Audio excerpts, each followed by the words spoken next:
Welcome back, everyone. It is still hot in Michigan. It is actually pretty bad in terms of air quality, too. The minute I clicked record here, I could already feel my pores opening up and begin the sweating process, which is unfortunate. But we are here, we are back, and there are several things of note that I think have to be taken care of. One of them being the whole situation with Michigan athletics and different things of that nature. I thought there was going to be some news today. That's why I haven't talked about it earlier. But apparently there isn't that much news as of right now. It's Thursday. I thought we would see some more things Thursday. At the end of the day, we just have not, for a variety of reasons. It's getting hotter here by the minute. I tried to turn off that huge fan because it's loud to me. I know most of you guys don't hear it. So with me sweating like a pig already, I am going to turn that on really quickly and be right back. So hold on just for like 15 seconds.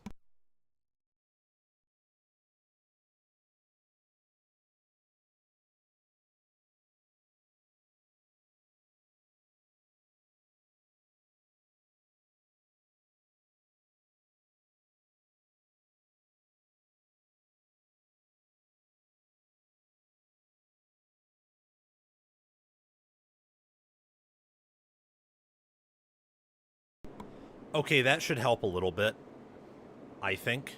Let me just make sure that all the graphics and everything related to my camera and my green screen doesn't get bothered by all of this. It appears that it's not, so that's a good sign right there.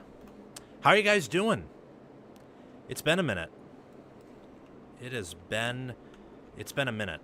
So, oh my gosh, yeah, it is hot in here. Hot in here.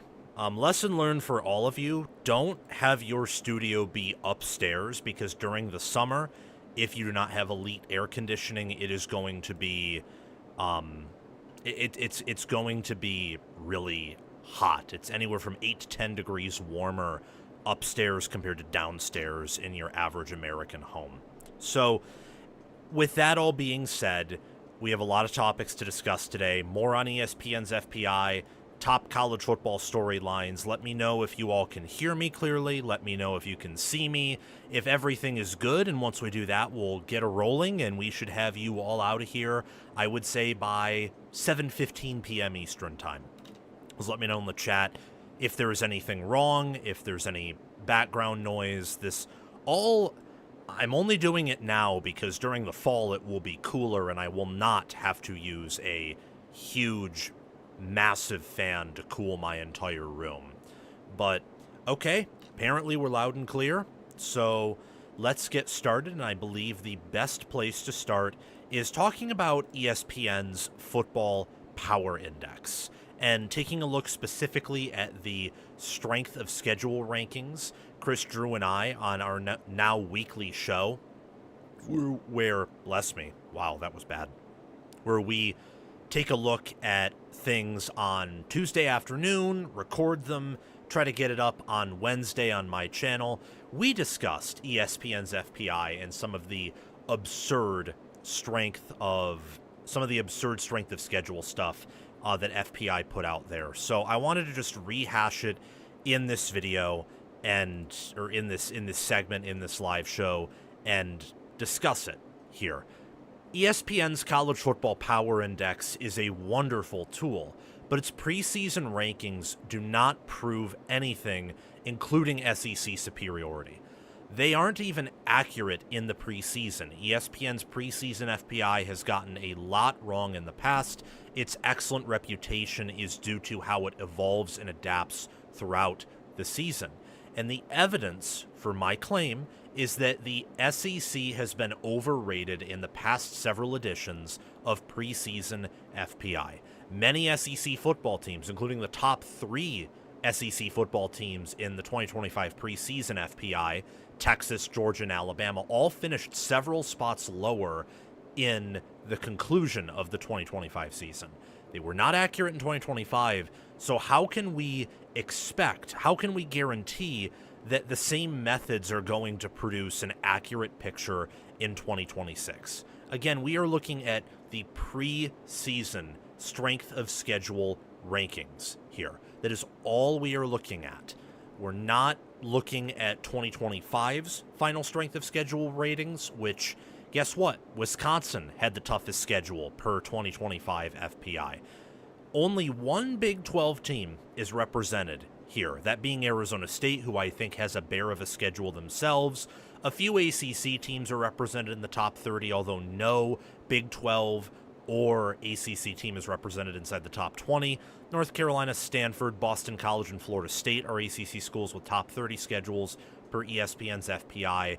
The Big Ten is a few teams here: Michigan State, Oregon, Washington, Purdue, and Nebraska, who have tough schedules per preseason FPI, but do not have gauntlets or do not have some of the toughest schedules of college football, let alone the Power Four. And it's interesting looking at this here and seeing inside the top 30 that no SEC team is in this range. So they're either lower than 30th or they're above 21st. Now, FPI's preseason schedule ratings, and really their strength of schedule, strength of record ratings overall, are derived from their own power ratings. So the SEC, given that I believe 12 or 13 of their 16 teams were represented in the top 25 of FPI, their schedules are going to average out being much tougher than anyone else's because of that. My point in all of this is that I've seen people, whether it's Brooks Austin on Twitter or other talking heads on Twitter.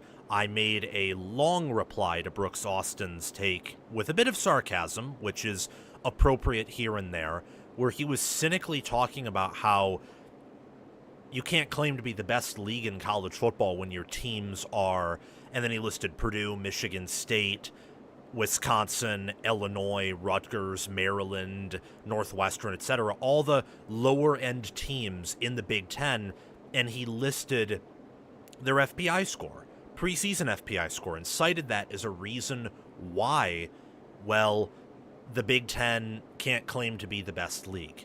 Now, there is a world where the SEC is the best league. I'm simply advocating for the fact that preseason FPI can't tell us who the best conference is, can't tell us who the best teams are definitively. It's a nice hypothetical, but it's preseason stuff. You can't cite that as evidence to support a claim of yours that we can't see the fruits of until the 2026 season is over.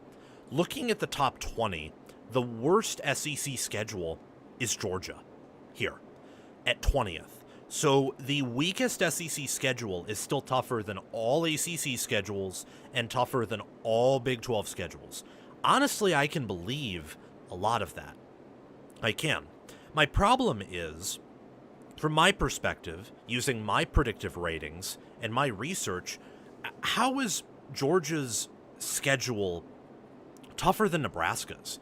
Nebraska has to play Indiana, Ohio State, and Oregon. They have to play Washington. They have to play at Iowa.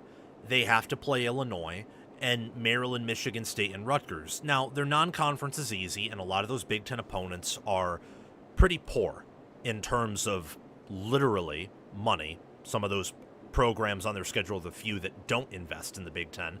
Others are poor in terms of roster depth or in terms of roster talent. Look at Georgia's schedule, though.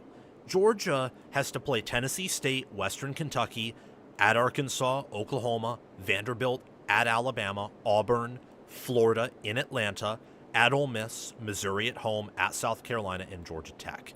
In terms of maybe the bottom half of Georgia's schedule, that is tougher, I believe, than the bottom half of Nebraska's. But the toughest team on Georgia's schedule is probably, Ole Miss on the road, or Oklahoma at home, or Alabama on the road. And none of those three teams in any honest model you look at are rated ahead of Oregon, Ohio State, or ahead of Indiana. Washington, when you look at how they played last year, was very comparable to Oklahoma and not that far behind Alabama or Ole Miss at the end of the season. They return a lot of production. Iowa wasn't that far behind Alabama or Ole Miss either, and in fact, ESPN's efficiency had them above Oklahoma. FEI had Iowa as a better team than Texas last season. So there's a world where Georgia has a tougher schedule than Nebraska. There's also a world where Nebraska has a tougher schedule than Georgia. I look at Oregon's schedule in juxtaposition to Georgia's. Oregon has to play Boise State, tough G5 team. Oklahoma State on the road, Portland State, at USC, UCLA at home, Nebraska, at Illinois, Northwestern, at Ohio State. That's a caliber of road game Georgia will not have to play this year. Michigan at home, who's probably comparable to Oklahoma, at Michigan State with cross-country travel. Keep that in mind. Washington at home, who again is probably comparable to Oklahoma or Ole Miss. The reason why Georgia is rated ahead is because of FEI, or not FEI, but FPI's methodology that uses recruiting rankings. FEI doesn't use that, just for a correction since I accidentally substituted FPI with FEI. But FPI heavily uses ESPN recruiting ratings, and that's why Georgia's schedule, along with Vanderbilt, Alabama, Tennessee, Auburn, Missouri, and LSU, are ranked where they are. Recruiting rankings, along with priors that extend probably 4 or 5 years back, which that can be useful in some instances, but in other instances it's propping up weaker programs that will continue to underperform those priors. All I'm saying here is that you can't use this stuff. This is conjecture. This is predictions. These are not facts. Factually, Wisconsin had the toughest schedule last year. When you look at the power rating of who they played and what the teams they played in their schedule did in the postseason, Indiana, Oregon, Ohio State, and Alabama all made the college football playoff. Washington won 9 games. Iowa won 9 games. And Iowa was a few plays away from being in the college football playoff themselves. That's a fact. It's not a fact that LSU has more of a top 10 schedule than Nebraska or Oregon does. Take a listen to LSU's schedule here. Clemson, Louisiana Tech, Ole Miss on the road, Texas A&M at home, McNeese State at Kentucky, Mississippi State at Auburn, off the bye, Alabama, Texas at Tennessee, Arkansas. There is no world where that schedule is definitively several places tougher than Nebraska's. That's a prediction of mine. That is not a fact. I spoke it confidently as if it were a fact, because I think it will be, but if I'm wrong, I'm going to eat my crow. That isn't proving anything here. Citing these numbers, these rankings preseason, which is really an educated guess to be sure, but for sure, but closer to a guess than anything else, is a little bit dishonest, I would say. There is a world where the SEC has 9 of the top 10 strengths of schedule, but that was also predicted in 2025, and they only finished with 4 of them. The Big Ten had 5. Now, part of that was because Oregon and Indiana went further in the college football playoff, or as far or further than any SEC team did. So that plays into it too. The SEC last season had, on average, the much tougher regular season schedules. But are they going to dominate this much? Are all 16 SEC teams going to have top 20 strengths of schedule?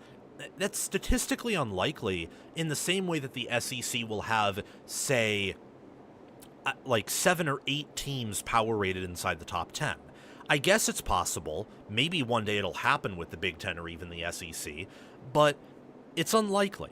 Arkansas at 1, Oklahoma at 2, Texas at 3, Kentucky at 4, Ole Miss 5th, Mississippi State 6th, Florida 7th. These are the top 10 FPI projected strength of schedule rankings for the college football 2026 season. Ohio State's at 8th. They're the only Big Ten team inside of the top 10. Michigan and Northwestern are some Big Ten teams inside the top 20 alongside of USC. Texas A&M is at 9th, and South Carolina is at 10th. This is just a prediction based on a non-human model that is just taking in fed information. We have to realize that a lot of these computerized models at the beginning of the season can get things as well as a human can get things worse, can get things better. They do not have all of the answers. They are simply a tool. This tool in FPI only becomes grounded in facts after you play a few games, and only is a fact, is a statement of reality, and is a tool to be used in debates with as concrete evidence when the season concludes, when the national championship trophy is hoisted up and the ceremony begins in whichever stadium is hosting the end of the college football playoff. Ohio State's schedule being 8th, Michigan's being outside the top 10, Northwestern's being outside the top 10. I don't disagree with all these SEC teams being inside. I view Florida, Oklahoma, and Arkansas as some of the toughest schedules in college football. Same with Ole Miss and Mississippi State. I would just like to see, South Carolina or Texas A&M be replaced with Michigan, Northwestern, USC, Kentucky being replaced, say, with USC, or switched around. Or at least there be a respect towards an Ohio State schedule that features Texas, Oregon, Indiana, Iowa, Nebraska, Michigan, USC. Plays 7 teams that are top 30 caliber, and all of them could be top 25 caliber, for example. And many of them, Indiana and Oregon last season, were top 3 caliber. Texas at the end of the season was playing like a top 10 team. Michigan with coaching could be top 10 this year. USC brings a lot of starters back. My personal opinion is that Ohio State, Michigan, USC have the top 3 schedules based on my research, and then Arkansas, Oklahoma, Ole Miss, and Mississippi State follow them. And I believe Florida, Michigan State, Northwestern round out your top 10. At the end of the day, this is not super serious. A lot of it is conjecture, but people are taking it more seriously than they ought to. I'm coming at this as a guy who, with my research, still has the average SEC schedule preseason as tougher than the average Big Ten schedule. I also believe that research shows that the top Big Ten teams have tougher schedules than the top SEC teams, collectively, and that the top-end Big Ten schedules are a little bit tougher than the top-end SEC schedules, or at least in the same ballpark. And my research is among some of the best. So, why is FPI not agreeing with that? Why is FPI not agreeing with other people's research that agrees with mine or is in the same ballpark as mine? It's because it's a model without human input that is playing an educated guessing game, because FPI works, and FPI does a splendid job at predicting games, especially in October, November, and certainly in December. And it's just rolling with what it has right now, which is priors, recruiting rankings, and past performance. And college football is a lot more than that. So to the people out there who think that, oh, this definitely proves that the SEC is just in a completely different league than the Big Ten, they weren't last year. Preseason FPI also agreed with you that they were last year, and then it was proven wrong. Let's see what this season provides. Let's not make a definitive statement with incomplete preseason work. That's all I'm asking. And I did not mean to do that. Why did I forget to do that? I have no idea. But, oh well. Good segment. Good segment. Looking at ESPN's top 10 head coach rankings is another topic of conversation that I wanted to get to. ESPN released these top 10 college football head coach rankings, and I thought there was a lot of interesting opinions here that I wanted to review, that I wanted to talk about with you all, because I have watched, read, and listened to some opinions over the past, I would say, few days, and I've come to the realization that, again, I wasn't missing anything when I checked into when I checked out of these sites. I wasn't missing anything. I'm not missing anything by not reading ESPN or not reading many of these analysts or CBS Sports. I'm not missing anything except for reacting to takes and measuring my research against my competition when not looking at this stuff. I'm ultimately really not. I'm not missing anything, and neither are you. But let's take a look at what ESPN thinks the top 10 head coaches are in college football. ESPN released its top 10 college football head coach rankings, and I want to talk about them because, whether we like it or not, these channels, these shows, and analysts shape public and fan perception, possibly even internal perception. And we ought to make sure that our facts are straight. And I believe that ESPN and many of their voters in this poll got plenty of things wrong. ESPN's top 10 head coaches, in my opinion, have a pretty good start. Curt Cignetti is at 1. Kirby Smart is at 2. Ryan Day is at 3. Those would be my top 3 in that exact order. I have Cignetti 1. I have Kirby Smart 2. I have Ryan Day 3.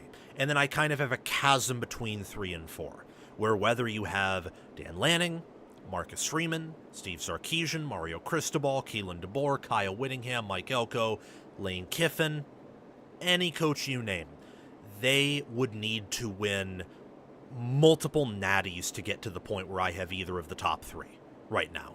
By multiple, I mean 2. They would have to really put themselves in a position of dominance over the next 2 or 3 years to usurp anyone in my top 3 currently. That's subject to change. Just my opinion right now as the preseason stands.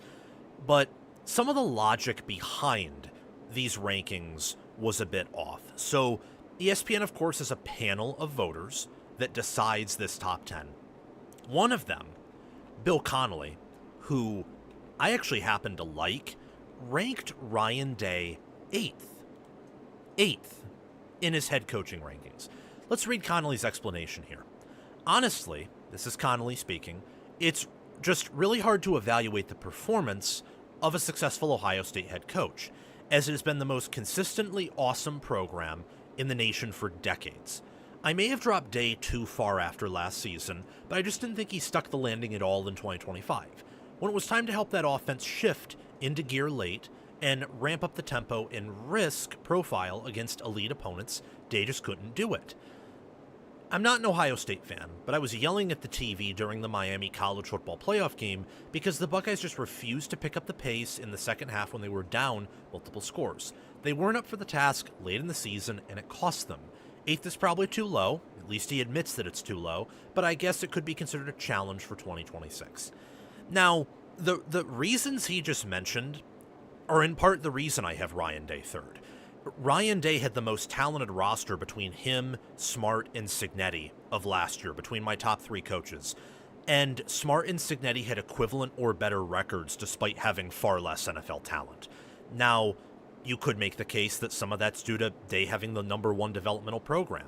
Well, Kirby Smart's team was much younger than Day's, and Cignetti's was older but had far less talent. When you look at the facts of recruiting rankings, when you look at the fact that in the regular season and factoring in the playoffs, Ohio State had the easiest schedule of the 3 and the most talent, and yet they basically did the same thing as the other 2 teams, if not drastically less in the case of Indiana.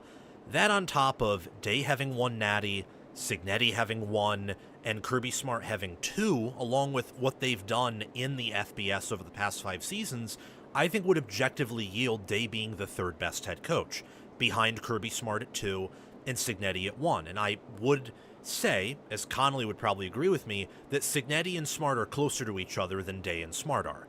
But Day is still a lot closer to Kirby Smart and Curt Cignetti than he is to the 4th best head coach. And ranking him 8th is asinine because that means Marcus Freeman, Dan Lanning, Steve Sarkisian, Lane Kiffin, Cristobal, DeBoer, multiple of those names would be ahead of him in Connolly's ballot. And I just don't agree with that.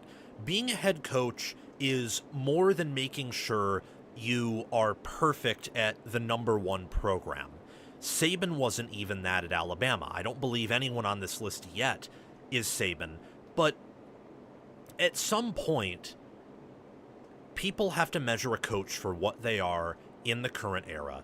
And they have to remove the idea that certain teams are invincible because of the branding they have or their past history.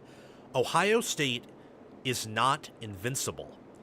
They look invincible because they make the right decisions all the time. And when they don't, they eject whatever their bad decision was out of a cannon and then make the right one.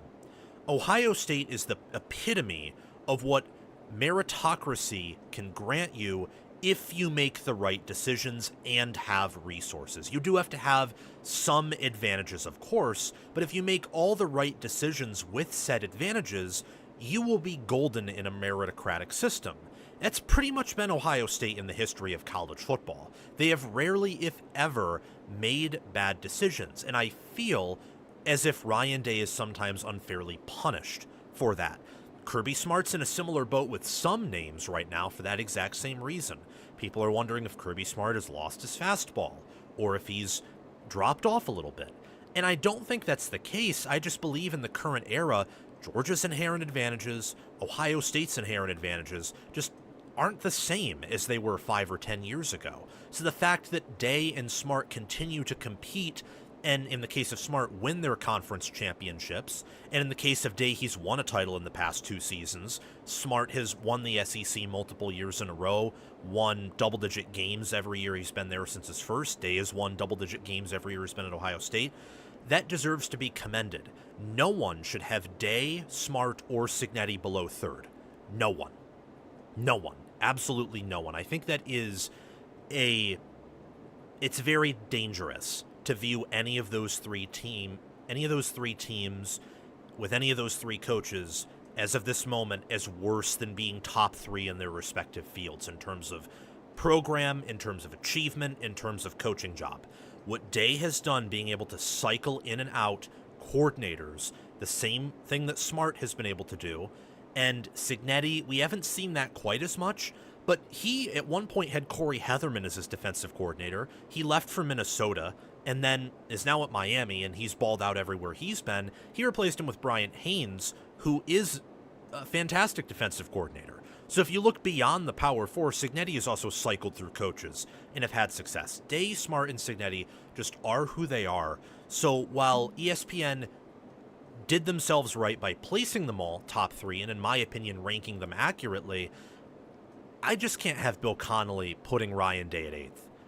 I just can't do that. I don't have a problem with someone arguing for Day to be first, or Smart to be first, or Cignetti to be first, or for any of them to be third. Personally, I'd agree with ESPN's ranking here. Cignetti 1, Smart 2, Day 3 for the reasons I gave.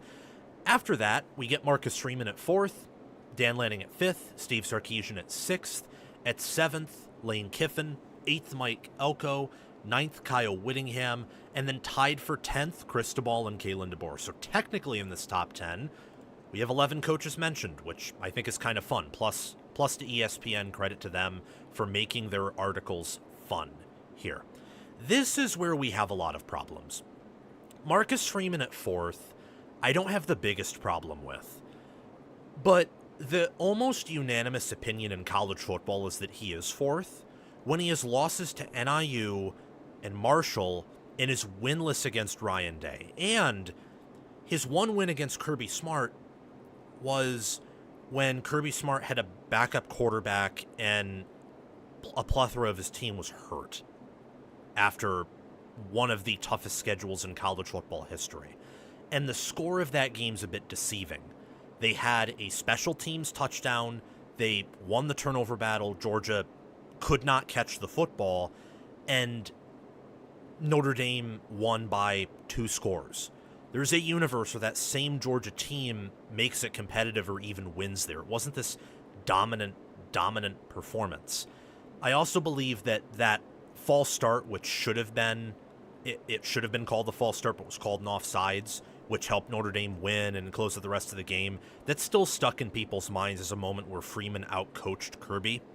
And if that's the case, then Pete Golding outcoached Kirby Smart in the playoffs last year, and I don't think it was that simple, or I wouldn't even agree with that.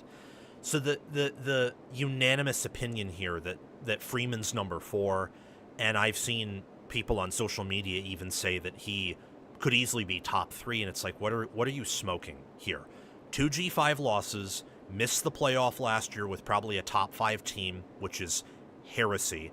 Has losses again to the G5, to Mike Elko, to Mario Cristobal, got blown out by Ohio State in the national championship game, is 0-3 against Ryan Day.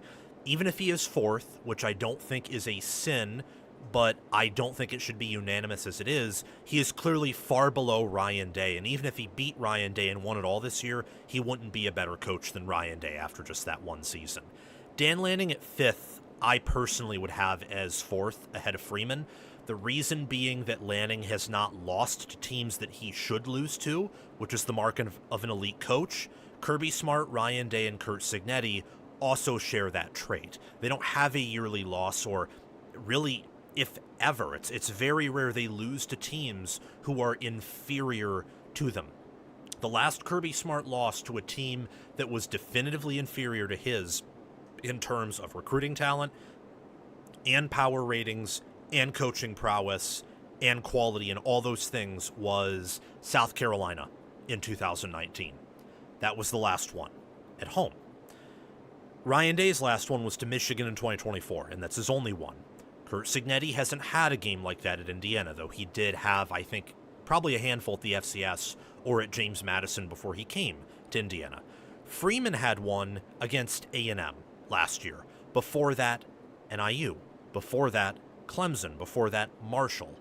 Lanning has not had one of those since Oregon State in 2023. That was the last one.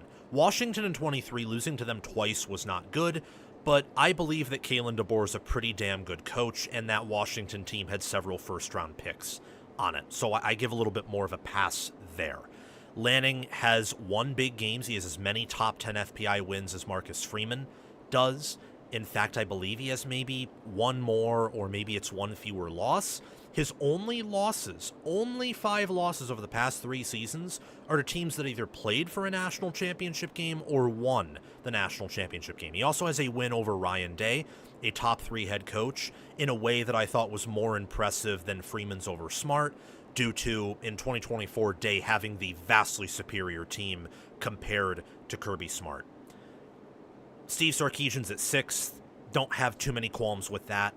Lane Kiffin at 7 and Mike Elko at 8. I have problems with those. Lane Kiffin at 7. So, Kiffin was rated 4th by Bill Connolly. Okay, so I like Connolly's stuff, but I guess this is going to be a Bill Connolly episode.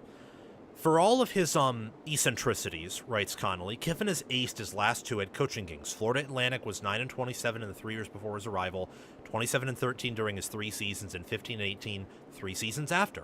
Ole Miss enjoyed 4 top 15 finishes during the 50 years before he was hired, and scored 4 in his 6 seasons in charge. He might be great at burning bridges, but he's also great at being a head coach.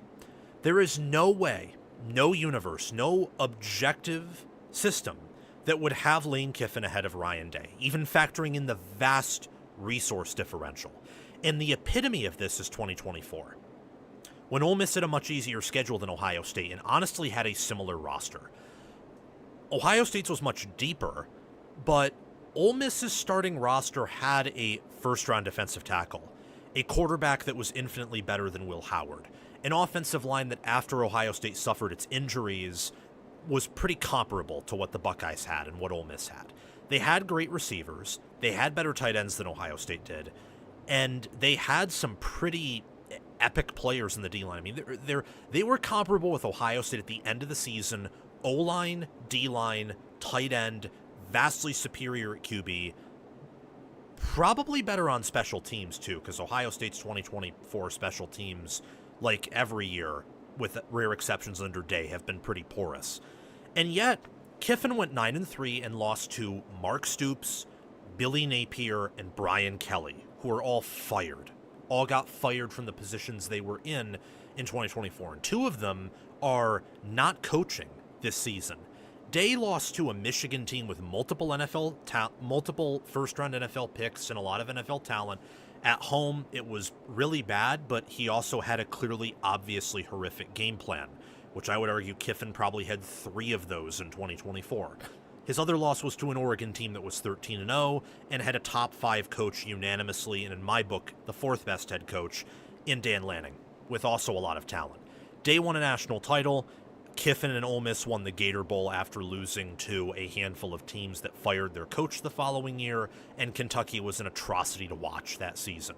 Much more so than that Michigan team. That Michigan team would have beaten 2024 Kentucky like they did Northwestern. They would have beaten them by 40 points. So that's insane.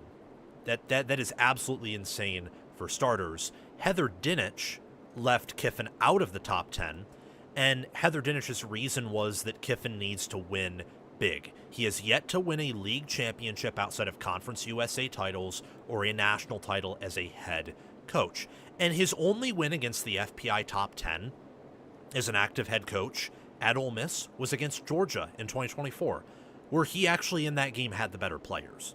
So, yeah, Kiffin is polarizing. Right now, he's a very overrated coach. Very, very overvalued and overrated. That guy has a stronger argument to be outside the top 10 than inside the top 5. A much stronger argument. It's the same thing as the James Franklin love. People love Kiffin because of a variety of different things, but none of them are because he wins big games. And at some point, if you're a top 5 coach, or if you're trying to make an argument for someone to be a top 5 head coach, that coach has to have some big wins. Elko at 8. I at one point had Elko in my top 10. I just want to see a little bit more of what he does at A&M with those resources before I put him there. But I do think he's a good coach who could quickly rise into the top 10 if I'm wrong about A&M being overrated this year. Last note, Kyle Whittingham is a top 10 coach. Steve Sarkisian's a top 10 head coach. I'm just not going to dispute their placements that much. Cristobal and DeBoer should be higher than 10. Cristobal, if you track Mario Cristobal and Marcus Freeman, they took over at around the same time. Cristobal had far worse cards dealt to him, and last season had the better coaching job and had a more sustainable path to the national championship game than Freeman did. Also beat him head-to-head with what at the end of the season was an inferior team per power ratings, though I would differentiate on that. I think a lot of that had to do with style of play. So Cristobal built up Miami into being a power that nearly won the national title. That's very impressive. Cristobal also at Oregon and at Miami has had some fairly impressive wins. Cristobal's problem often, from my perspective, has to do with not taking the Louisvilles or the SMUs or the Georgia Techs very seriously. But if you're a Clemson, formerly, or if you're a presently Notre Dame, Texas A&M, Ohio State, Ole Miss, Oregon, Texas, or Indiana, they play against you well, and they sell out. And they don't just sell out in terms of making sure that their muscles and their ability to play hard for 60 minutes is all set in motion. They come at you with good game plans, too. Cristobal and Freeman are very comparable in my opinion. Great recruiting minds that occasionally have gaffes against inferior teams, but are clearly top 7 coaches.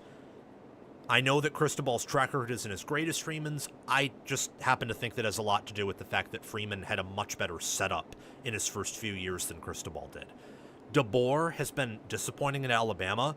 I don't believe Saban exactly left him the ideal situation that some people think, although even factoring that in, losing 8 games with those rosters is disappointing. You still have to keep in mind what he did at Washington, what he did at the FCS level, and levels below that in college football, and the fact that at Alabama, he's 2-1 against Kirby Smart. I know that the most recent performance against Kirby Smart was a 21-point blowout loss, but he's beaten Brent Venables. He's beaten Kirby Smart. And he has also lost to Mike Norvell, but I don't know. I think with Cristobal, it's similar to Marcus Freeman and similar to Marcus Freeman and Mario Cristobal. I think DeBoer is in a similar group with those, so I'd like to see Cristobal and DeBoer closer to Freeman than simply being tied for 10th on a head coach rankings. Overall, interesting, bit of controversy. How this shapes and impacts public opinion, is I believe that LSU and A&M are vastly overrated entering the season, particularly A&M. LSU's a top 15, top 10 quality team. A&M's not even a top 15. They may not even be a top 20 quality team. Elko and Kiffin being rated too high is impacting how the public views those teams and how other coaches and analysts are viewing those teams this season, or how they're phrasing LSU and A&M as being national title contenders this season, when certainly A&M is not, and LSU might need a bit more time before putting them in that conversation.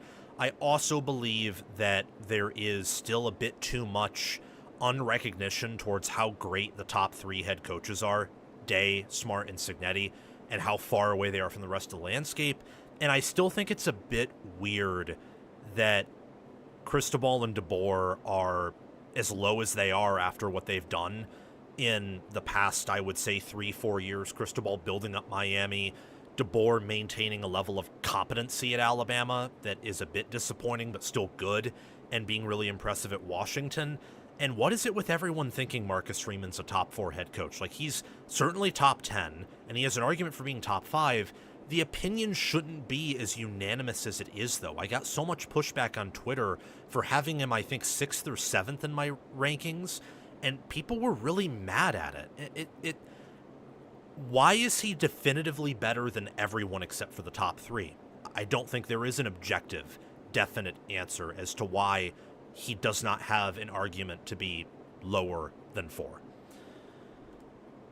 Yeah, it's just interesting stuff, for sure. That ended up going 20 minutes, which was a bit longer than I wanted it to. Good to see that so many of you are still in here. Let's get to 25 likes, everyone. Like up the stream, share it around, make sure to subscribe, make sure to be active in the chat. Do all those things. I really appreciate you all for being on here. Thank you for I don't know, for giving me a good day. Thank you for making this day great. Let's now talk about the top 10 storylines of the 2026 season.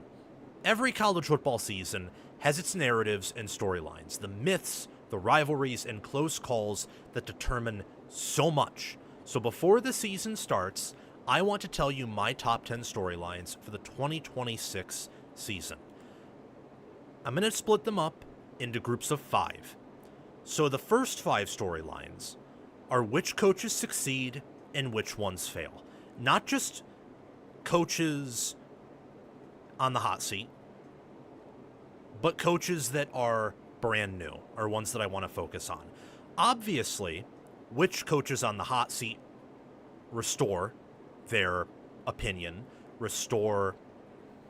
Gosh, that was an awkward way. That was an awkward way to start off the segment. Which new coaches succeed and which ones fail, I think, is one of the most intriguing storylines of the 2026 college football season. We have Kyle Whittingham, Pat Fitzgerald, Bob Chesney, and gosh, am I going to forget the Big Ten? This is, wow. Bob Chesney.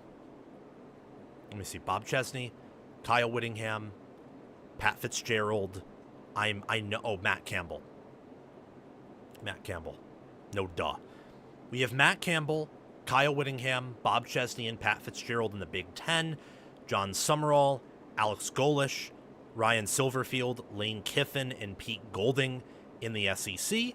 And there are several other new coaches across the country. Utah's Morgan Scaley, for example, Kansas State's Colin Klein, where it's going to be interesting to follow which of those new head coaches succeed in year one and overperform, and which ones fail, which ones are immediately put on the hot seat the following year. There's always 1 or 2 coaches who are new and they're immediately under pressure after a disappointing season, and there's always 1 or 2 that have such a good year one that they might be even a little overrated entering the following season, or maybe they're the next best or one of the next best head coaches. Alabama's predicament is intriguing to me because the further we get away from Saban, the less physical and the less imposing Alabama gets. 2024 Alabama, with Milroe and Justice Haynes and Jam Miller, and being only a year away from Saban, had a level of intimidation about it, especially in that Georgia game, especially earlier in the season, where they still carried a bit of that, not exactly swagger, but the physicality, the size, the talk, and then translating it to on-the-field success. How they went up to Madison, Wisconsin and just destroyed that team, or should have destroyed Georgia in Bryant-Denny Stadium. And they did lose to Vanderbilt, and they lost to Oklahoma and Tennessee, but those are all competitive losses where Alabama at one point looked like they were going to win. And then last season, losing dominantly to Florida State, barely beating Georgia on the road, surviving against Missouri, against South Carolina, against Auburn, and then Georgia plastering you. You need a miraculous comeback to beat Oklahoma. And Indiana just tears you limb from limb. And honestly, year two, you could make the argument, was a regression from year one. An improvement in terms of record and achievement, but a regression in terms of on-the-field product and going from losing close games to getting blown out or losing by multiple scores, clearly losing in some contests. Now that Alabama, out of all the playoff teams last year in the Power Four, has the lowest amount of returning production alongside Miami, is Alabama going to reload? Are they going to continue the backward slide? Does that backward slide look like an implosion? A 6-6, a 7-5? Does it simply look like a 9-3? Or does the new fresh faces and an ultra-talented quarterback in Keelan Russell and an excellent cast of defensive backs and some good players at receiver and on the defensive front, do they actually help Alabama maybe improve or completely reload and they overachieve for the first time under Kalen DeBoer? That's going to be fascinating. Which starting quarterbacks break out and which ones falter? That's another fascinating storyline here. So Dante Moore, Julian Sayin, they come back. And they were fantastic at their schools, Oregon and Ohio State. Arch Manning, Jade Mayava also return. Darian Mensah was great at Duke. He transfers to Miami. Josh Hoover was a bit up and down at TCU, but he transfers to a much better situation at Indiana. John Mateer returns. Marcel Reed returns. Rocco Becht goes from Iowa State to Penn State. Anthony Calandria, formerly at Virginia, goes to UNLV. He now transfers to Nebraska after Raiola leaves to be the backup at Oregon and learn under Dante Moore. DeMond Williams nearly went to LSU, but then complications came up and instead Sam Leavitt goes to LSU. Williams stays at Washington. So how do these star quarterbacks, how do these players perform? How do the stars from last year, who will be starting yet again this season, improve or regress relative to where they were last season? Do Miami and Texas Tech reload? Do they? That's another fascinating question and a storyline that will decide a lot of this upcoming season, as both programs have easy schedules. Both also had unique seasons last year.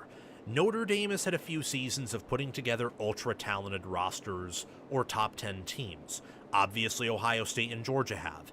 Indiana just won the Natty in the year before, we're 11-2, so even they're a bit more proven than Miami and Texas Tech are. Then you have Alabama and Michigan and Texas and Oklahoma and these other teams that, whether, even if over the past two seasons they have not had the highs of these teams, or if they have, they're not that much higher than the high that Miami experienced or the explosion that Texas Tech had, they're still a bit more proven historically or over maybe a 5-year sample for sure.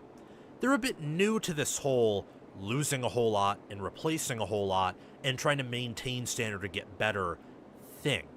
I'm on the side that they probably will reload or come close to it, but it's going to be fascinating here because remember, Texas Tech and Miami, they each had 2 losses. They had some weird losses, like Texas Tech losing to Arizona State or Miami losing to Louisville and SMU.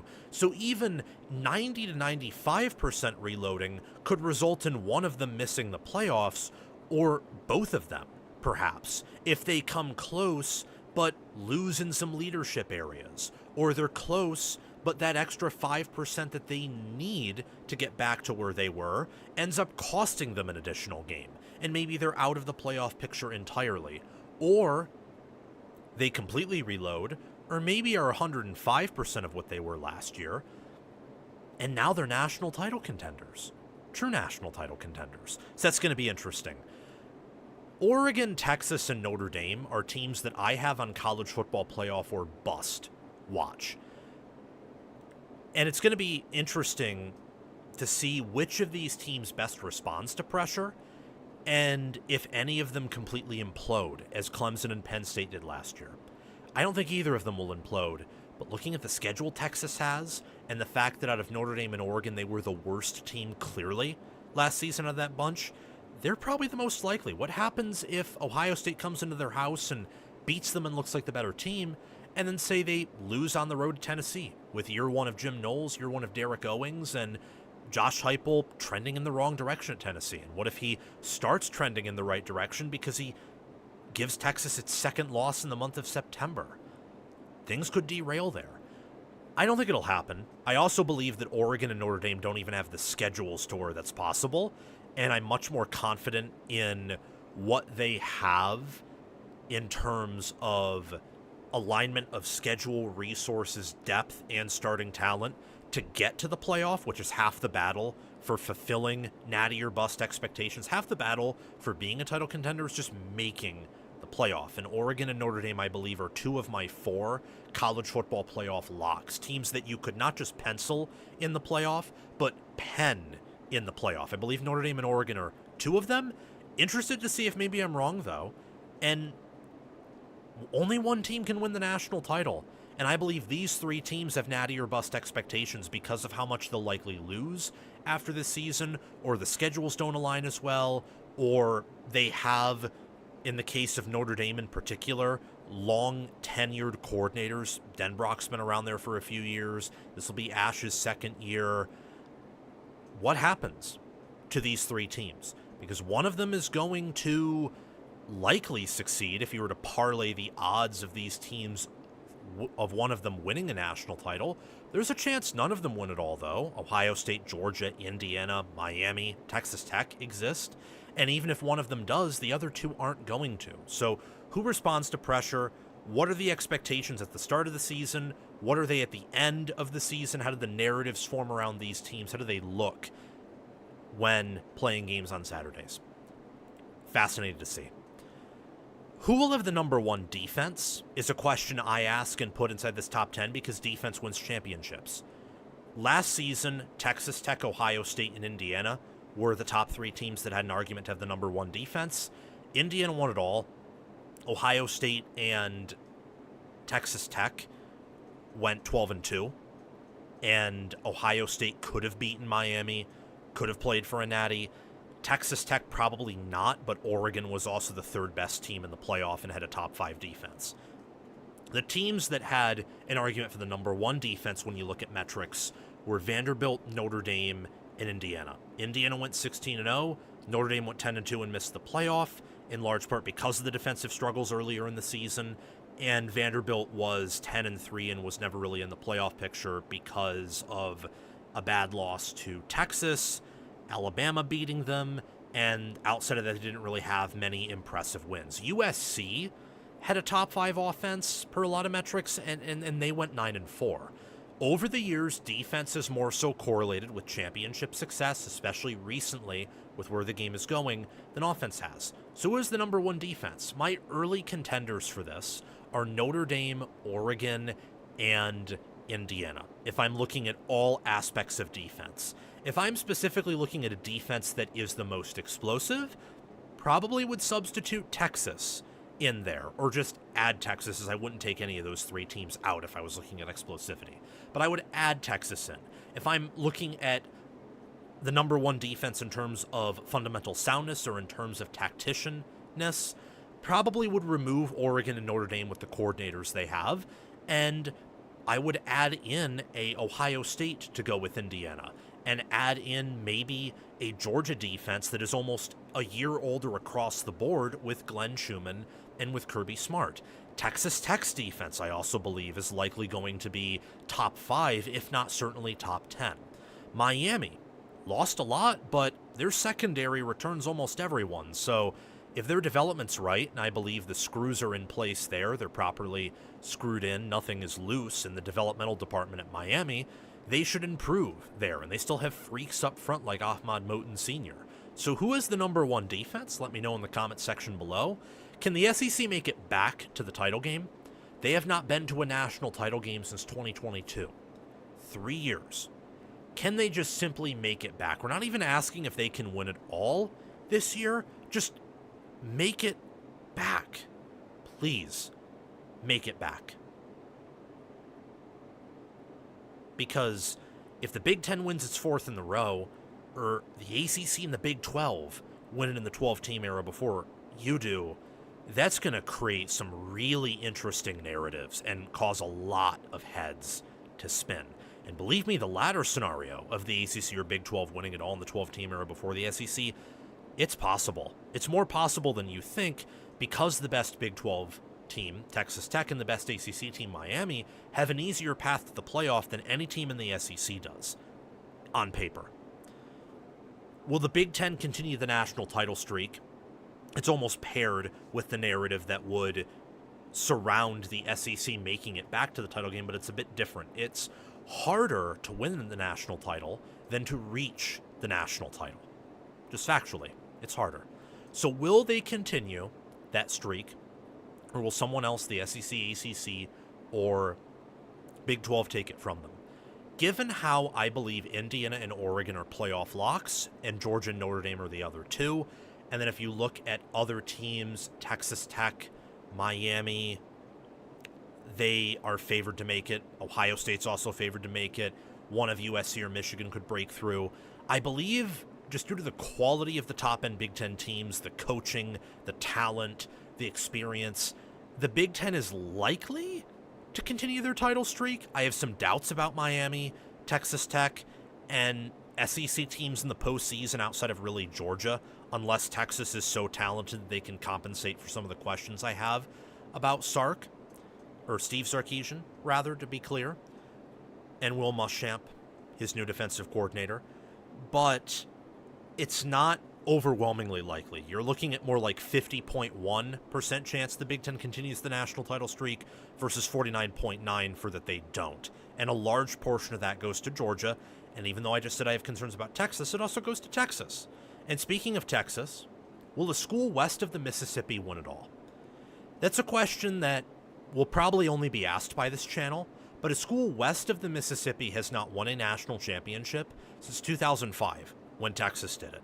Texas and Oregon are the most likely schools to achieve that feat this season. Oregon has never won a national title. Texas is the most recent school to win a national title west of the Mississippi, doing so in 2005, their only national title of the 21st century. It's going to be interesting to look at because I believe Texas and Oregon have the top 2 rosters of the sport, starting-wise, and overall.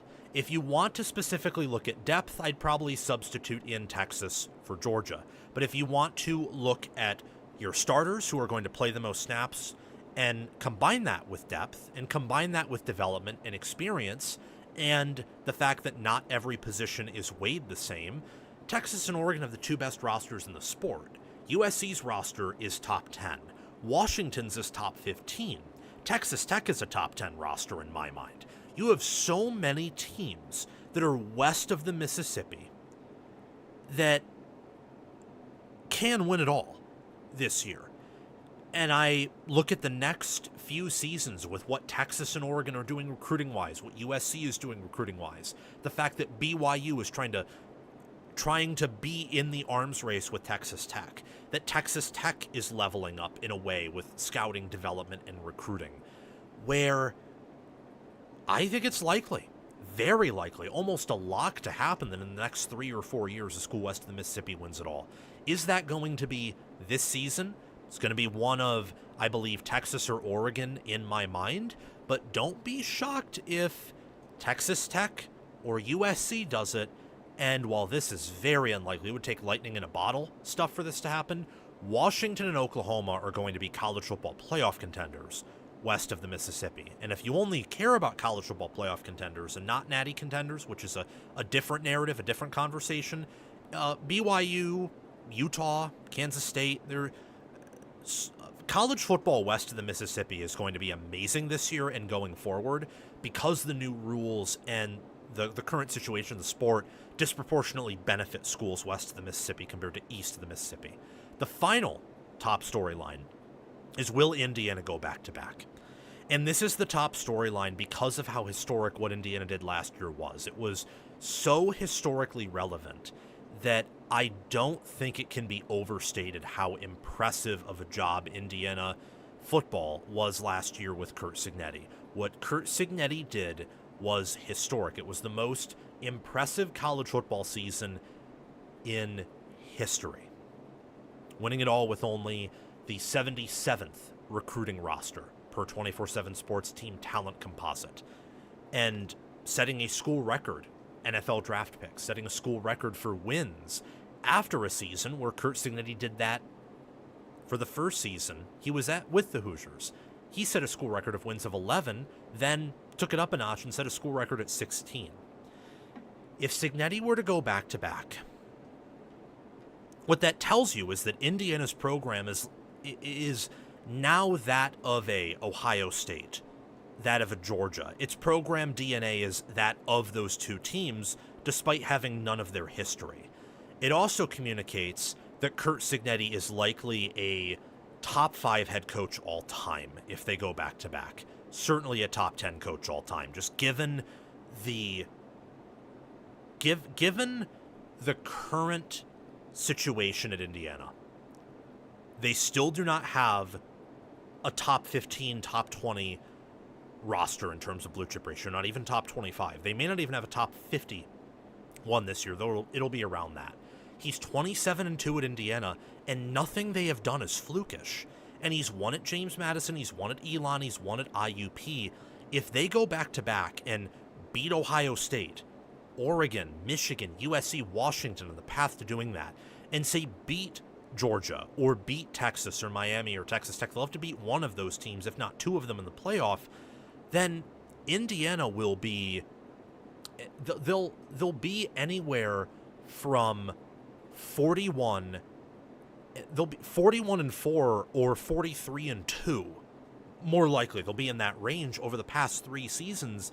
And at that point, they are, in terms of on-field success, not in terms of power rating, though maybe even then they'll be, or in terms of, complete NFL draft success, they're just not talented enough to produce like 15 NFL draft picks after this season.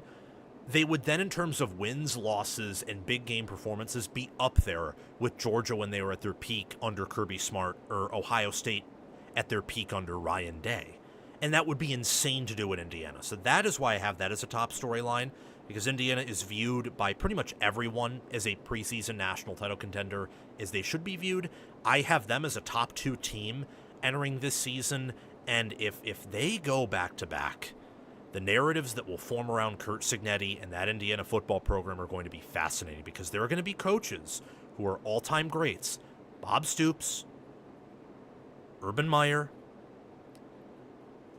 You're going to be looking at, just trying to think, like Jimmy Johnson, Barry Switzer, Bill Snyder. I know he didn't win it all, but he was still a very, very impressive coach. Mac Brown, like coaches that have won national titles or who are considered all-time greats, who will be on the chopping block after Cignetti's only been there for 3 seasons if Indiana wins it all in 2026. Those are my top 10 storylines of the 2026 season. Let me know which teams and questions you believe weave together to create the perfect storylines this fall. Moving on now. So I've gotten some criticism. I get criticism all the time. It is a good thing to get criticism and have to respond to criticism. All about me talking positively about certain teams and certain coaches and how it's just it's nonstop praise. Can we stop with the Indiana gassing? I have seen on Twitter, I've seen even on YouTube to a lesser degree. Can we stop? I've seen under some Ohio State videos. Can we stop praising Ryan Day? He's not actually that good. He's overrated. Can we stop saying that Kirby Smart is a great coach? The sport's moved on from him. Please. Please. No. All of you who say that are wrong. In my comments, some college football fans have expressed exhaustion at my relentless praise of Indiana, Ohio State, and Georgia. I'm telling you right now, it's not going to stop. If you hate the Indiana Hoosiers, Ohio State Buckeyes, or Georgia Bulldogs, this show is not for you. If you disrespect their programs, if you disrespect their coaches, their quarterbacks, the conferences they reside in, the Big Ten or SEC, and if you believe that Curt Cignetti, head coach of the Indiana football program, Ryan Day, the CEO of the Ohio State football program, or Kirby Smart, the leader and the face of the Georgia football program, if you believe they are overrated, get out. Get out. And do not talk about the sport, because you do not deserve to talk about the sport. I am not going to quit gassing these teams up. I will be relentless in my efforts of praising all of these coaches, all of these staffs, giving them benefit of the doubt with player development, with player evaluation. Doesn't mean I believe that they will be perfect, or that I believe every player that they take in will be an upgrade over the previous player. But right now, these are the top 3 coaches, and these are among the top programs in the sport. If you care mostly about coaching and recent achievement, they are the top 3 programs in the sport. Not everyone's criteria for that will be the same, but regardless of what your criteria is, these are the top 3 coaches right now. So let's kick it off with Indiana and why I will continue to gas Indiana. As I believe right now, they're the reigning national champion. Obviously, I don't have to believe that. That's just a fact. I think Curt Cignetti's the number 1 coach, though. So I'll go in order of coach number 1, coach number 2, and coach number 3. And it doesn't matter if I'm putting them in an order you disagree with, because I believe all of these coaches are in a bundle together and much closer to each other than either of them is to number 4. They're clear in a way the 3 best coaches in the sport, doing the 3 best jobs. If any program outside of these 3 had an opening, for the most part, unless their coach was young and a top 10 coach who could be an up-and-comer, they would fire their coach right now to take one of these 3. Absolutely. Especially if you gave them truth serum, and especially if you could guarantee that the person leading that athletic department and its fan base would be rational actors. Indiana under Curt Cignetti is 27-2. They are 5-2 against the FPI top 10, which is just absolutely insane. That's crazy. They have beaten Ohio State, Oregon twice, Miami once. That's wild what they have been able to what they've been able to do over the past 2 seasons. That's insane. Miami, Oregon twice, Ohio State, Alabama, they're 5-2 versus the FPI top 10. They're 3-1 in the college football playoff. They have a Big Ten title, a national title, 2 college football playoff appearances. Look at this trend here. Indiana, from the final season of Tom Allen to the first season under Curt Cignetti, improved by several placements in efficiency, FPI score. They won an additional 8 games. And while they got blown out by Notre Dame and Ohio State, they showed a level of physicality and a level of no nonsense and no quit in those games that they never showed under Tom Allen. They only had 1 close win, so analytically you knew what they were doing in 2024 was not a fluke. They were blowing people out. They were annihilating teams of similar or slightly better talent. They just ran into an issue against, an Ohio State team that won it all, who had several first-rounders as backups, and to a Notre Dame team who also went 14-2, just lost to Ohio State in the national title game. Indiana has nothing short of the best assistant staff in college football, the best overall staff, and I believe the number 1 head coach in the sport one of the top defensive play callers. And while Mike Shanahan is running Cignetti's offense, and I believe he's a great offensive coordinator, but I would like to see him cycle through more players before I anoint him, knowing how involved Cignetti is in the offense. Shanahan's the nation's best receivers coach. Again, they clearly have the best assistant coaching staff. Haynes coaches linebackers. Shanahan coaches receivers. You see that on the field where IU's linebackers aren't missing tackles. They're appropriately reading what gap they need to shoot through in order to get to the quarterback or get to the running back who has the football. Shanahan's receivers are contested catch monsters. They run routes perfectly. They know how to get open. I cannot stress how good this staff is. If you are telling anyone, if you are publicly saying that what Indiana is doing is a fluke, that their staff is overrated, I can't help you. I see way too much of that on Twitter, on social media, to a much lesser degree in my YouTube comment sections, as I believe YouTube college football fans are generally more rational than the ones that reside on Twitter or the more short form content spaces, short-term content spaces too. But I see it still. And I just got to tell you, last season Indiana had the number one offense when you watched how they played. When you looked at metrics and when you watched how Indiana's defense played, they had the argument to be the number one defense. Same as Texas Tech and same as Ohio State, who's also on this list. We'll get to them in a few seconds. 27-2, 5-2 against the FPI top 10, 4-2 against the FPI top 5. If you look at the FPI top 15 or the efficiency top 15, the record's even better as they have some wins over a good Iowa team, a good Penn State team. Their record against the AP top 10 is even better because they hammered Illinois 63-10 when the idiot AP and coaches poll thought that Illinois was a top 10 team, and Indiana exposed that. Indiana exposes doubters, and they expose non-rational, non-intelligent college football analysts and talking heads day in and day out. That is all that they do. And when I look at Indiana this season, the only thing that I'm concerned about right now is what happens at one of the tackle spots. And by one, I mean Ademola Ajani, their right tackle. He's reportedly had a good spring. I expect him to take a step forward, but how much of a step forward? And how well does Carter Smith recover from that torn labrum? Outside of that, guard, center, receiver, running back, QB, I have some concerns about Josh Hoover, but ultimately right now I'm giving Indiana absolute benefit of the doubt there due to Cignetti's success and Shanahan's success at the QB position.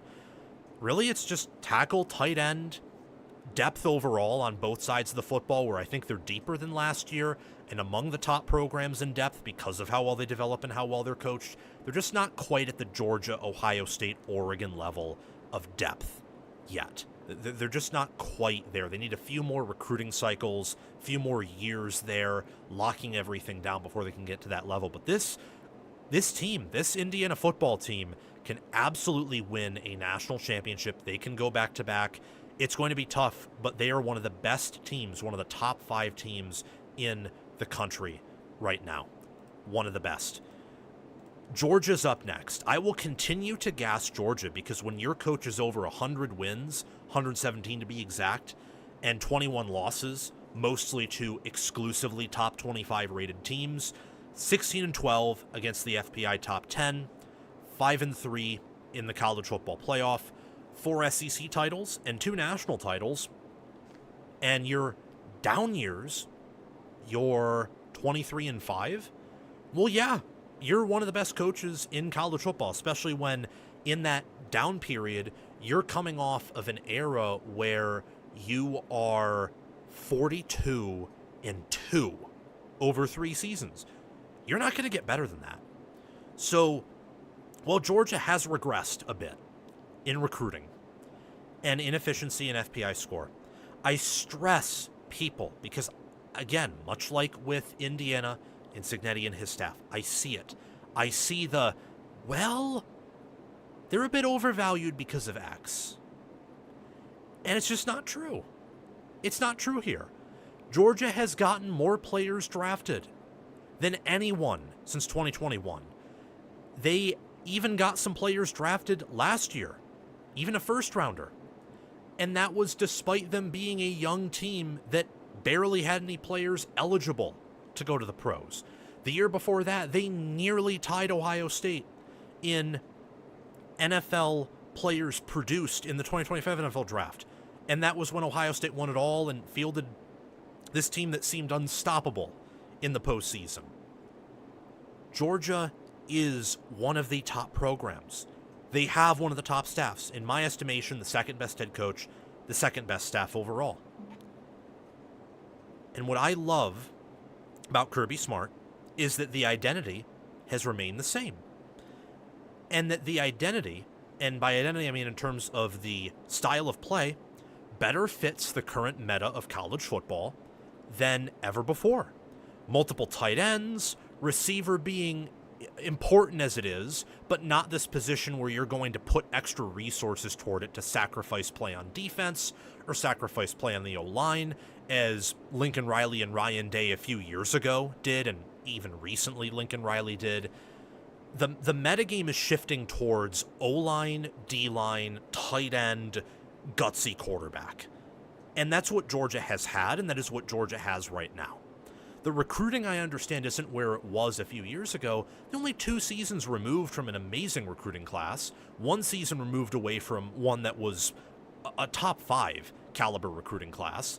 And they're a team that is going to probably return most of their starters in production again entering 2027. They're changing their strategy to cycle in certain years, cycle up, and then just try to maintain the standard while rebuilding for another cycle up national title contender season. A lot of programs, a lot of top 10 programs are going to have to do that. It's going to be hard to be a national title favorite every year. It just is. Ohio State, Georgia have had seasons year over year under their elite head coaches where, with hindsight, they are obviously not national title frontrunners. They may have been able to sniff the national title game if certain things went their way, like 2024 Georgia, or last season's Georgia, or 2021 Ohio State, but they were not favorites. They were not one of the best teams in that season, let alone not even top 2 or top 3 in many of those instances. This is a program that is going to maintain its standard and is going to be a championship contender year in, year out, especially in the SEC. I'm one of the few people who likes Mike Bobo. He's not Todd Monken, but Bobo, given what he has, did a pretty good job last year. Glenn Schumann is the coordinator that I look at and have more questions than answers about. But Kirby Smart, 117-21, won the SEC 2 years in a row. I know he's 0-2 in college football playoff appearances over the past 2 seasons, but the same people that will gas up Lane Kiffin and will gas up Marcus Freeman for reasons that I can't comprehend will then turn around and tell you that losing to the coaches, I know Kiffin didn't beat Smart in the playoff last year, but that was his team. They'll turn around and tell you that the teams those coaches built, or that, Freeman himself, because he actually beat Smart, that those coaches are top 5, and yet a top 5 coach beating Smart when his teams are either reeling from injuries or younger than everyone else is somehow evidence that Smart is not a top 3 team. That's contradictory. You can't hold those opinions, especially when you look at, say, the schedules that Kirby Smart has had to play 2 years in a row. You know who Kirby Smart has more wins against the top 10 in terms of top 10 in FPI, not final polls, because that matters more? Kirby Smart has more top 10 FPI wins since last season than Ryan Day and Marcus Freeman do. He beat Ole Miss once. He beat Alabama another time. Just saying, Texas A&M was of the caliber of Alabama and of the caliber of Ole Miss last year. Notre Dame couldn't beat them. Miami, at the time Ohio State played them, was not viewed as much better than many of those teams, although they were, and Ohio State didn't beat them. Texas was of similar caliber to Alabama and Ole Miss. Ohio State beat them early on the road, but they didn't finish top 10, and Kirby Smart's winning the SEC title over Alabama was just frankly more impressive in terms of margin of victory and dominance in what they did. Ryan Day is an elite coach. Kirby Smart is also an elite coach. Curt Cignetti is an elite coach. The staff, the assistant coaches that Georgia has are fantastic. What Georgia has been able to do in terms of maintaining offensive line depth and maintaining D-line and linebacker depth and building the stacked tight end groups that they do, rebuilding the linebacker group after post James Cook and Zamir White wasn't really that impressive, but rebuilding it over the past season, that's been very impressive. Georgia this season, my lone concern with them really outside of Glenn Schumann as a defensive coordinator and how good he is and how much of the issues are due to him versus personnel and injuries and playing one of the toughest schedules in American 24 and a great schedule, not as tough but still very tough last season, and wide receiver. That's pretty much it. Pass rush, which will stem a lot from coaching, but also the ability of that pass rush room combined with receiver, that's all I'm concerned about. This is one of the deepest teams of the sport. I think they and Oregon have the top 2 rosters in terms of solely depth, and the coaching staff is top 2. Quarterback with Gunnar Stockton, I really love. He is a top 10 quarterback with top 5 upside.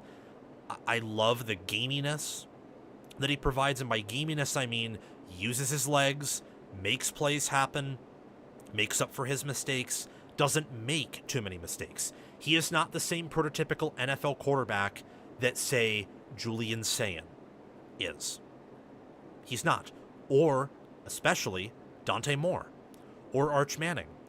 But all 3 of those quarterbacks did more to lose their team games last year than Gunnar Stockton did.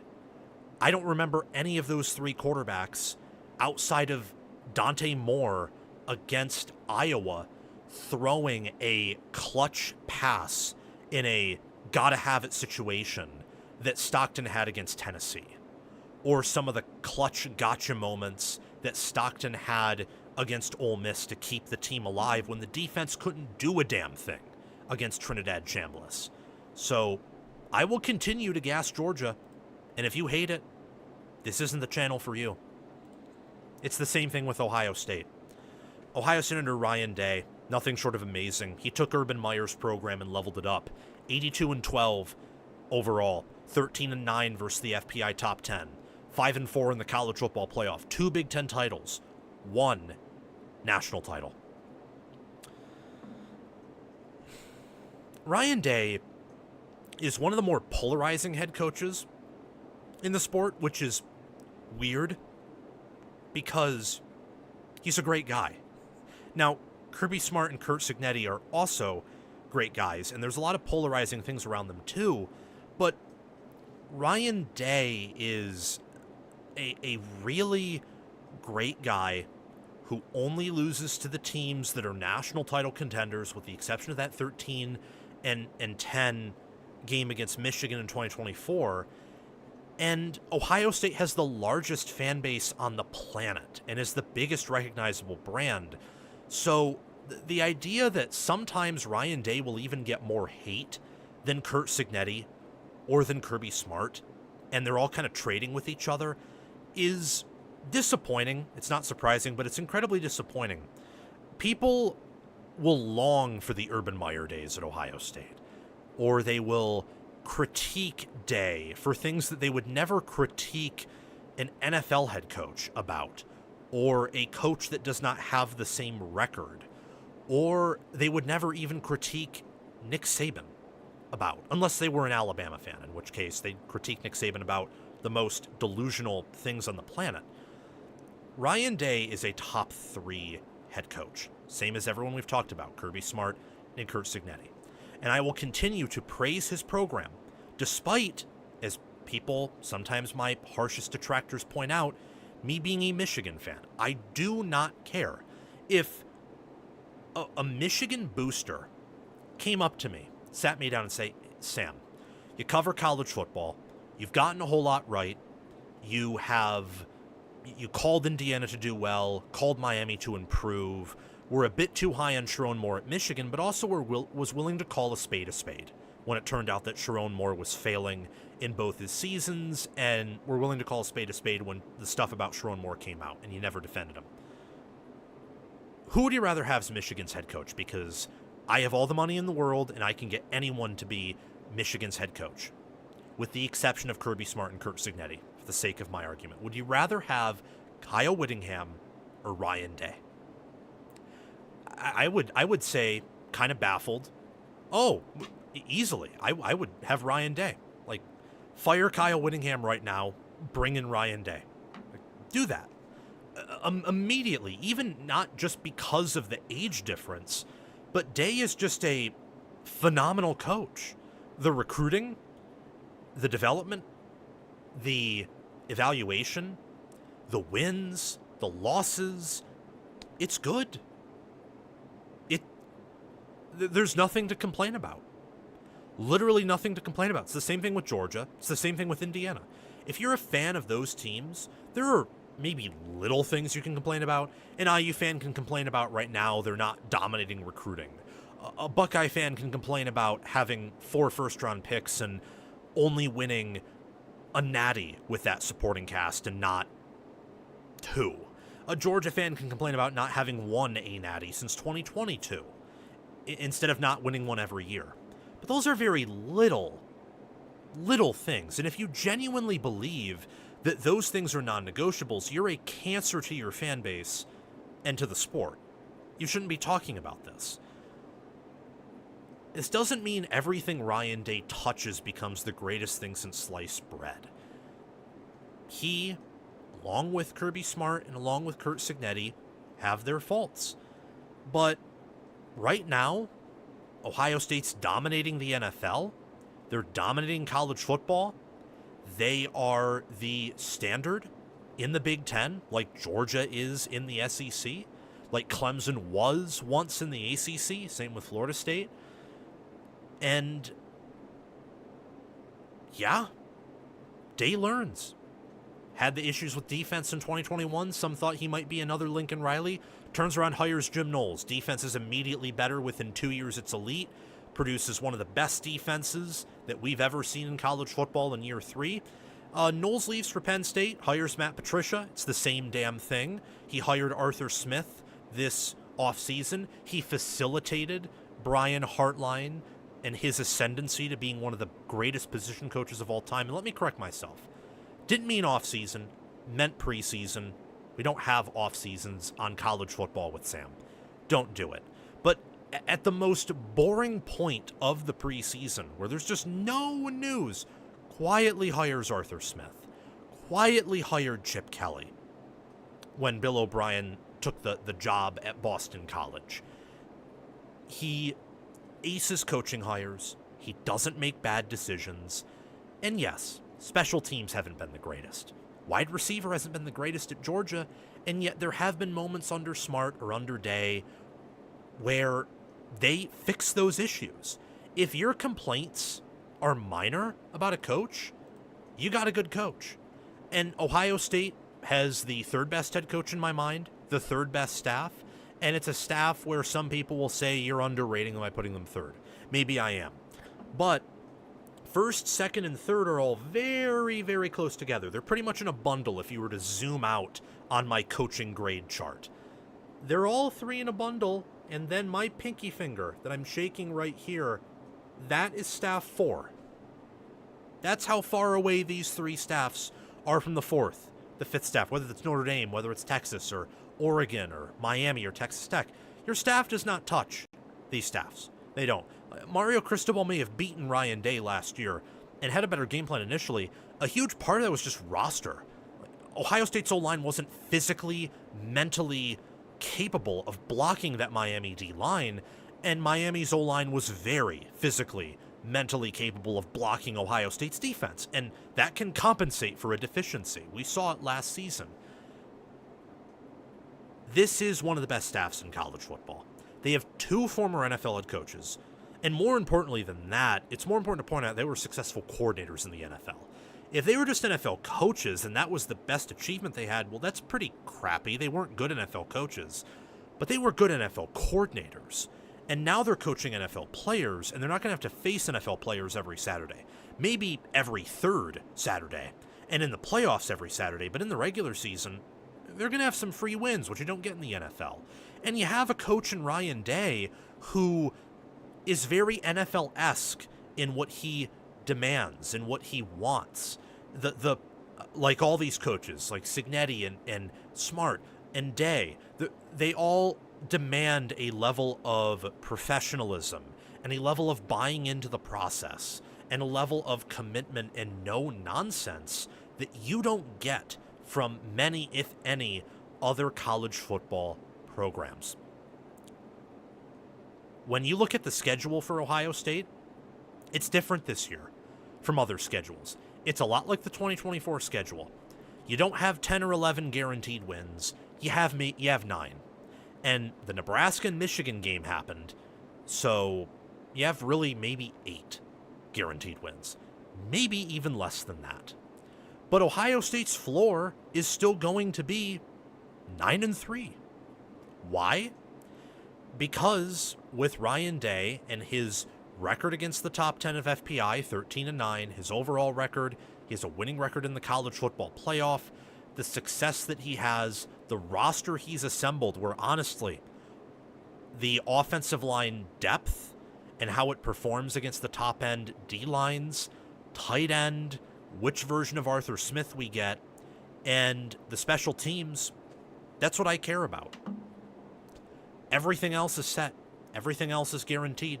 Those are my only concerns. My only concerns, how much does the offensive line improve, specifically at tackle where there's some newness, and Phillip Daniels wasn't all that good last year. Tight end with the NFL production they lost, which version of Arthur Smith they get, given the type of roster and depth chart that they have, and the special teams. They brought in Connor Hawkins, should be pretty damn good, but Jackson Corville was pretty damn good at Ball State, and they started Jaden Fielding over him, and Ohio State special teams were biblically bad last year. So how does that pan out? I guess we're going to have to see, but Ohio State is certainly, much like Georgia, much like Indiana, a top 5 team in college football, and a national title contender. And even with the tough schedule, where I think Georgia and Indiana have much easier schedules than Ohio State this year, I would calmly pen Indiana and Georgia in the playoffs for sure. I wouldn't quite pen Ohio State in the playoff because of the schedule, but I'd pencil them in, and I would pencil them into the playoffs because with Ryan Day and with this staff and with this roster, you can give them benefit of the doubt even with all the NFL production they lost, which was historic. It's much like the historic production that Kirby Smart lost after 2022. In 2023, they weren't as good, but they were really good. And even after 2023, when they lost some of their key players. In 2024, even with an amazing schedule and all those injuries, they still found a way to get to the playoff and win the conference they resided in. So no, I'm not going to stop hyping up these teams, gassing up their programs and coaches. Deal with it. These are the 3 best coaches and 3 best coaching staffs in college football. They have earned their flowers. Okay, so we're about, I would say, probably halfway in. This has taken a little bit longer than I anticipated as per usual. Wow, yeah, that took a long time. I'm going to quickly get a drink of water, and I will be right back. So sit tight, stay tuned. I see all of you in this chat. Make sure to like the video. Make sure to subscribe, hit the notification bell. I will be back in 5 minutes. See you very soon.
Hey, we're back, everyone.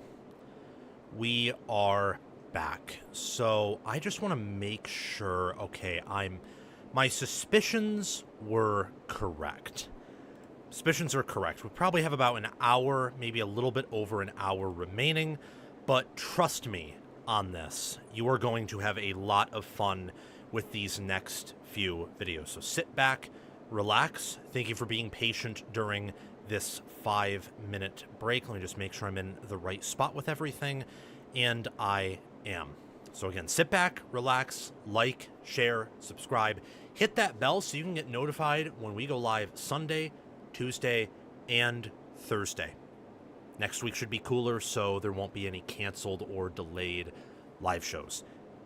Hit that notification bell so you can get notified when I go live on those days, and I release college football content on a daily basis. Also, one more thing, last thing I'll mention, follow us on TikTok. If you have a TikTok account, you can go into the description of this live show and you will find my TikTok account. Go over there and follow it, because once we get to 10,000 TikTok followers, I'll be monetized and I'll be able to make money off of that platform the same way I do YouTube, and to a much lesser degree, Twitter.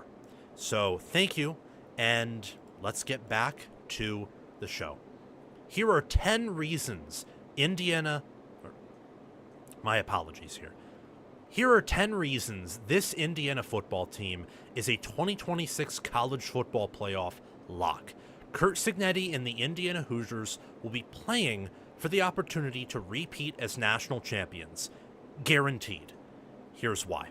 So, to start at the top, when you have the best staff in America, that being Curt Cignetti, Mike Shanahan, Bryant Haynes, Bob Bostad, Buda Williams, everyone else on that staff, you have a huge edge in being able to evaluate, develop, and scheme your roster and during games. You cover all the bases, and you cover them extremely well. That's a huge advantage, for one. And the evidence of that is Cignetti and his assistants, while coming up from the G5 level, being 27-2 and 5-2 over the FPI top 10, with a national championship and a 16-0 season with a team that was nowhere close to having a blue chip caliber roster. Bryant Haynes is one of the best coordinators in the business. Shanahan is the nation's best receiver now that Brian Hartline's the head coach at USF. He's the nation's best receivers coach. Curt Cignetti is the nation's best head coach because what he was able to do at Indiana is so unique that there are doubts about whether or not Ryan Day or Kirby Smart could do it in the way that Cignetti did, who's also a high-profile recruiter. Recruited Mark Ingram and Julio Jones to Alabama, has had success everywhere he's been. Elon, IUP, James Madison, and now the Indiana Hoosiers, who were once the losingest college football program ever, and now they have a national title. They're the first team in the modern era to go 16-0. When you have the number one staff, you have a great chance at being a college football playoff lock.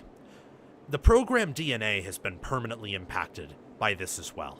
And what do I mean by program DNA? I mean that the identity of Indiana and who Indiana is what you see. There are some programs like Jimbo and Texas A&M that were not what the naked eye would tell you, or Jimbo Fisher at Florida State, Larry Coker at Miami before things really fell apart, LSU under Ed Orgeron. And there are less extreme examples where, say, Mac Brown at Texas, great coach, not one of the greatest coaches, though. And there's a reason why he really only had 2, maybe 3 teams that were title contenders, and they had to cycle up and down.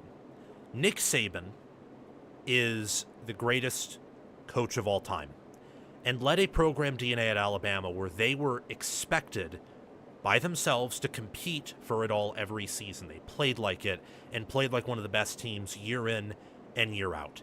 Ryan Day and Urban Meyer have done the same thing at Ohio State. Kirby Smart has done the same thing at Georgia, to lesser degrees, of course. But Kirby Smart's Saban's acolyte and has followed in many of his footsteps in good ways, just not as elite. Day took Urban Meyer's program and leveled it up. Curt Cignetti has followed as another Saban acolyte that has won a national title. The way that he has done it, though, is much more like the way Smart did rather than what Jimbo Fisher did. The coaching, the results, the process is very evident here from day one. Nothing has been flukish about this. It's been shocking. It's been hard to process.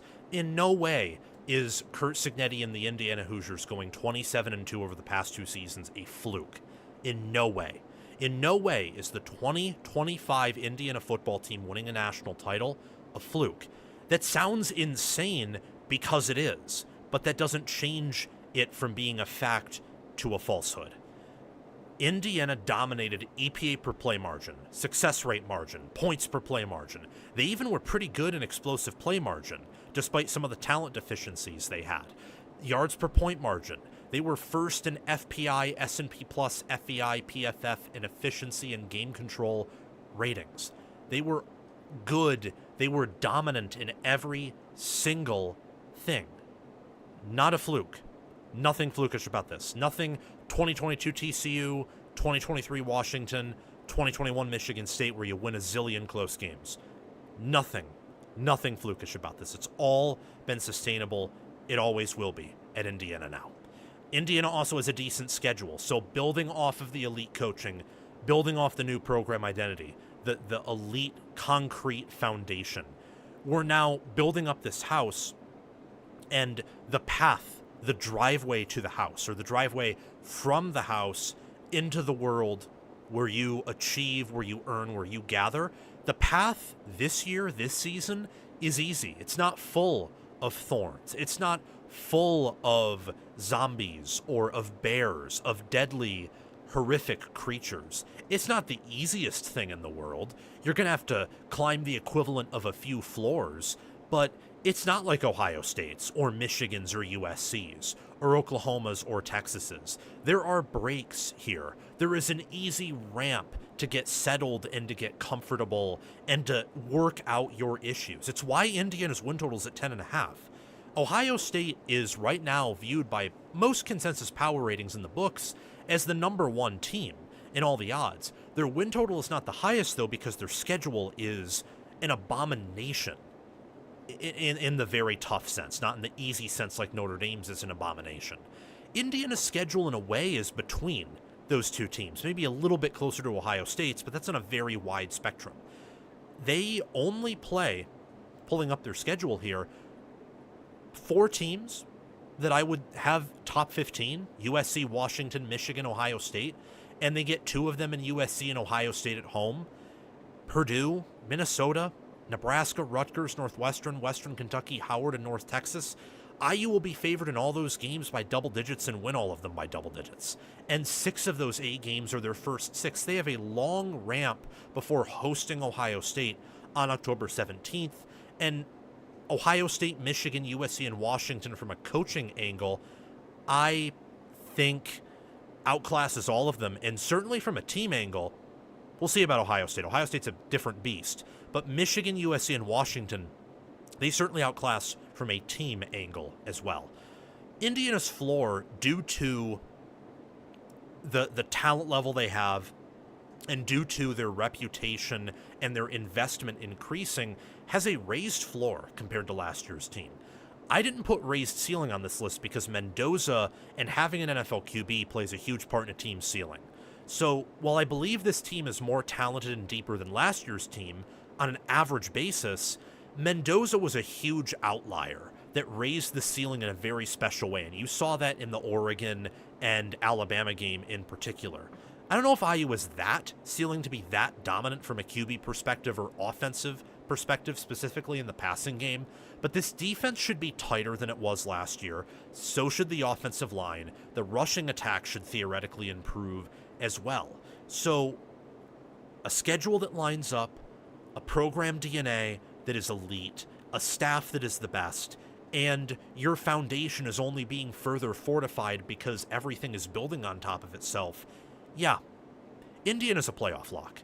But let's get more extreme here. Continue to barrel down these 10 reasons, because I want you at the end of this video to be certain that Indiana is going to be in the college football playoff, that they are penned in, that in a vast, overwhelming majority of scenarios, they're competing for an opportunity to win a national title. Does Indiana have the best defense? Quality production returns from 2025, where they were second in ESPN's efficiency in defense, third in FEI's defensive efficiency. They had one of the best scoring defenses last season. They had a great pass rush, a fantastic havoc rate produced on the defensive side of the football. Look at last year's numbers. They were top 10 in touchdowns allowed per game, in red zone touchdown percentage, third down conversion percentage, opponent points per play, opponent punts per score. They were first in opponent yards per point, seventh in takeaways. In yards per pass, yards per rush, and sack percentage, they were top 20. They can afford to improve on some of those areas, and I actually think they will this season. Their defense has more depth and overall better starting personnel this season than I believe they did last season. And when looking on their defensive line, they have a combined, at the starting positions, 104 pressures coming back from last season, on top of 17 sacks, only from the defensive line.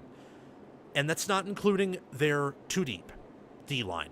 It's not including linebackers, which they love to use their linebackers in pass rush. Elijah Hardy was the team's leader in sacks with 8 last season, and he returns at linebacker. But Tyreek Tucker, Mario Landino, Joe Yelly at D-tackle, Toby Onsasami, Chidi Obiizor, Daniel Ndukwe, Joshua Burnham, they are bigger, faster, stronger up front on defense than they were last season. It's going to be hard to replace Aiden Fisher. It's going to be really hard to do so. But Elijah Hardy is the most athletic linebacker from the team last season, and he comes back. Isaiah Jones was a first-time starter who really emerged out onto the scene in that Oregon game. Played phenomenally. I expect with another season he's going to be good. And you also have Jeff Utzinger. You have Caden Turner.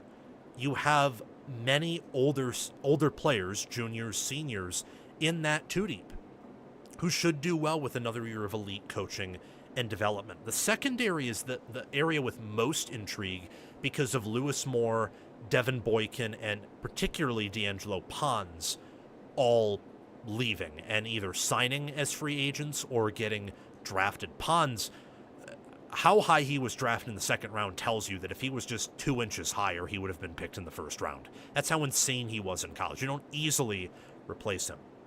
Jamari Sharp is going to have another huge year, though, and I expect A.J. Harris to play more to his 2024 capabilities than 2025 capabilities.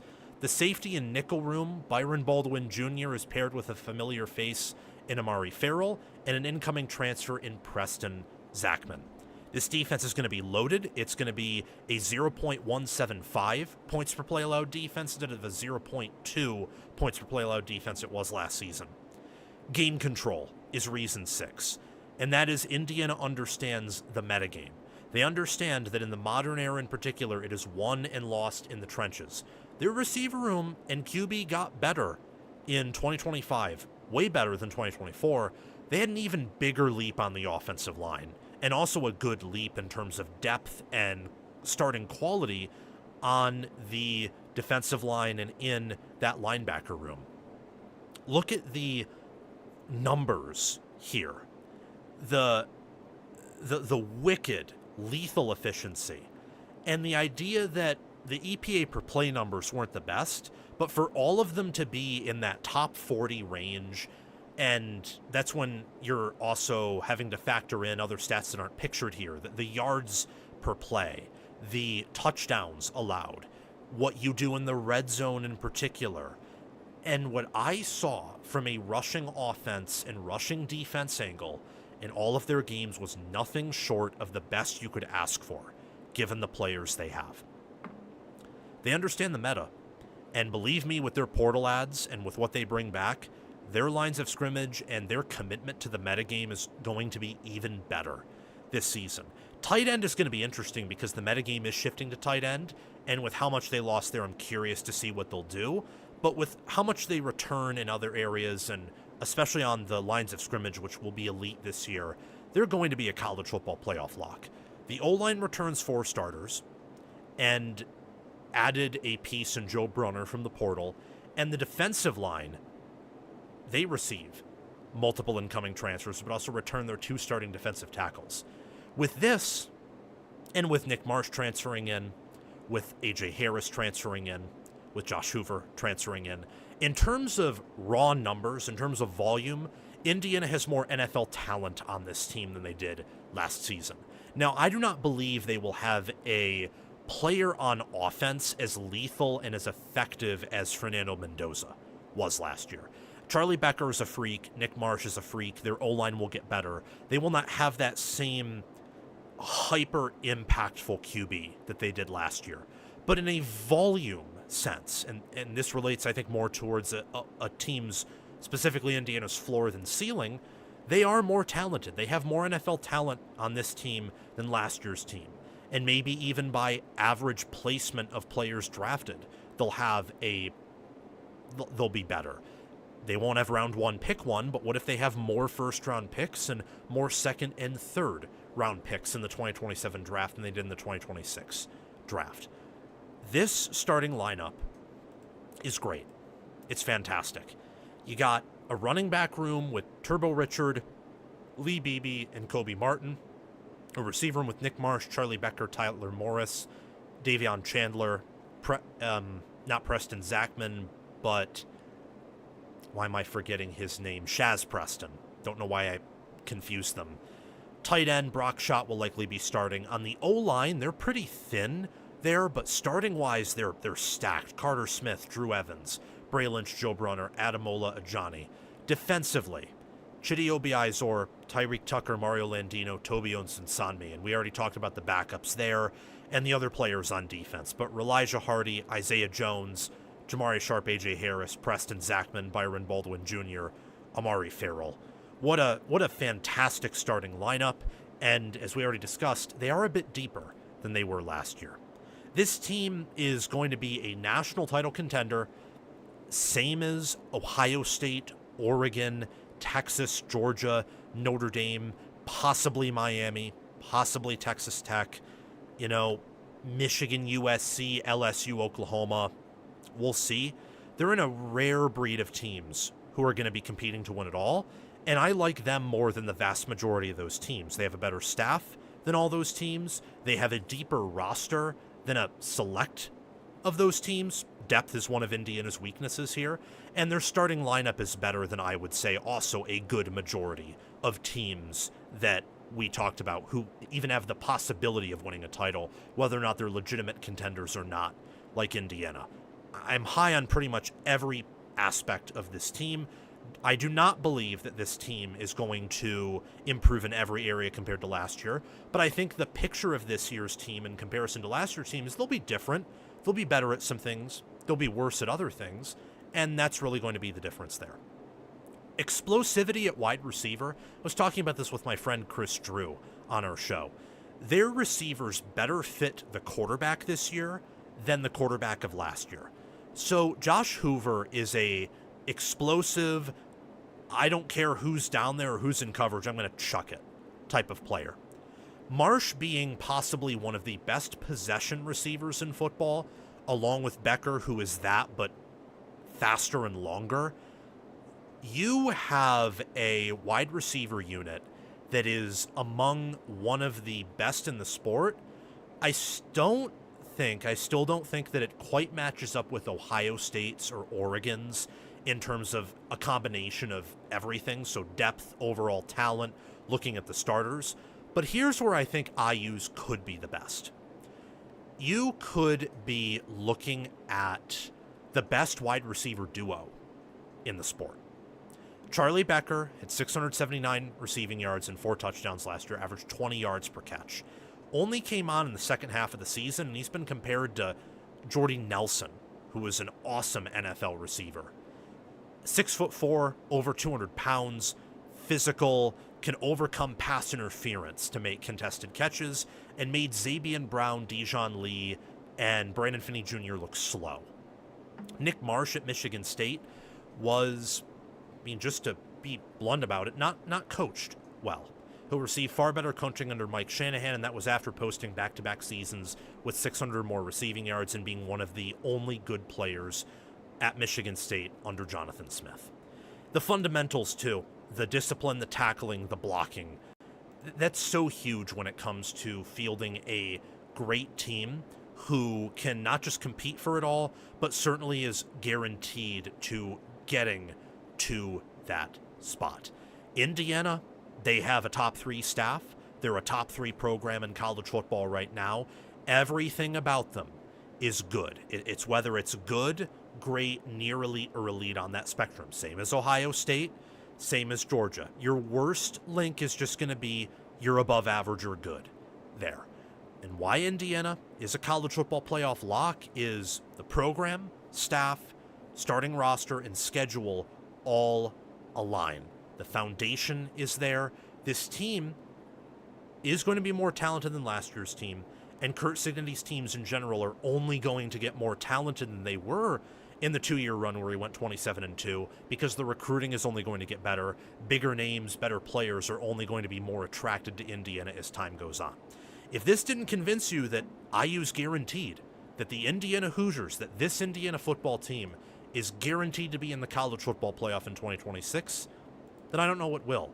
After all, the books have Indiana, despite their blue chip talent deficiencies, as minus 320 odds to reach the college football playoff and top 5 in odds to win the national championship. Thank you for that. Now, on to Oregon here, because I also believe that Oregon is a college football playoff lock. Here are 10 reasons this Oregon football team is a 2026 college football playoff lock. Dan Lanning and the Oregon Ducks will be playing for an opportunity to win Oregon's first ever national championship, guaranteed. And here's why. Starting at the top here, what does Oregon have that no one else has?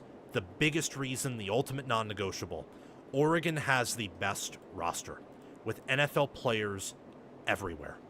And I mean everywhere. Quarterback, running back, tight end, receiver, O-line, D-line, linebacker, DB. The only thing they might be lacking is NFL special teams. But you can get away with that. Ohio State has showed that. Georgia has showed that. You can sometimes get away with that as long as your special teams are just college good, or they're not bad, just average to college good. And more importantly, besides the kicking and the punting and the EPA with special teams, just do your damn job and tackle. Their roster is the best, per my estimation. Factoring in depth, factoring in experience, talent, projected NFL capabilities. Just look at this depth chart here. Look at their starting lineup.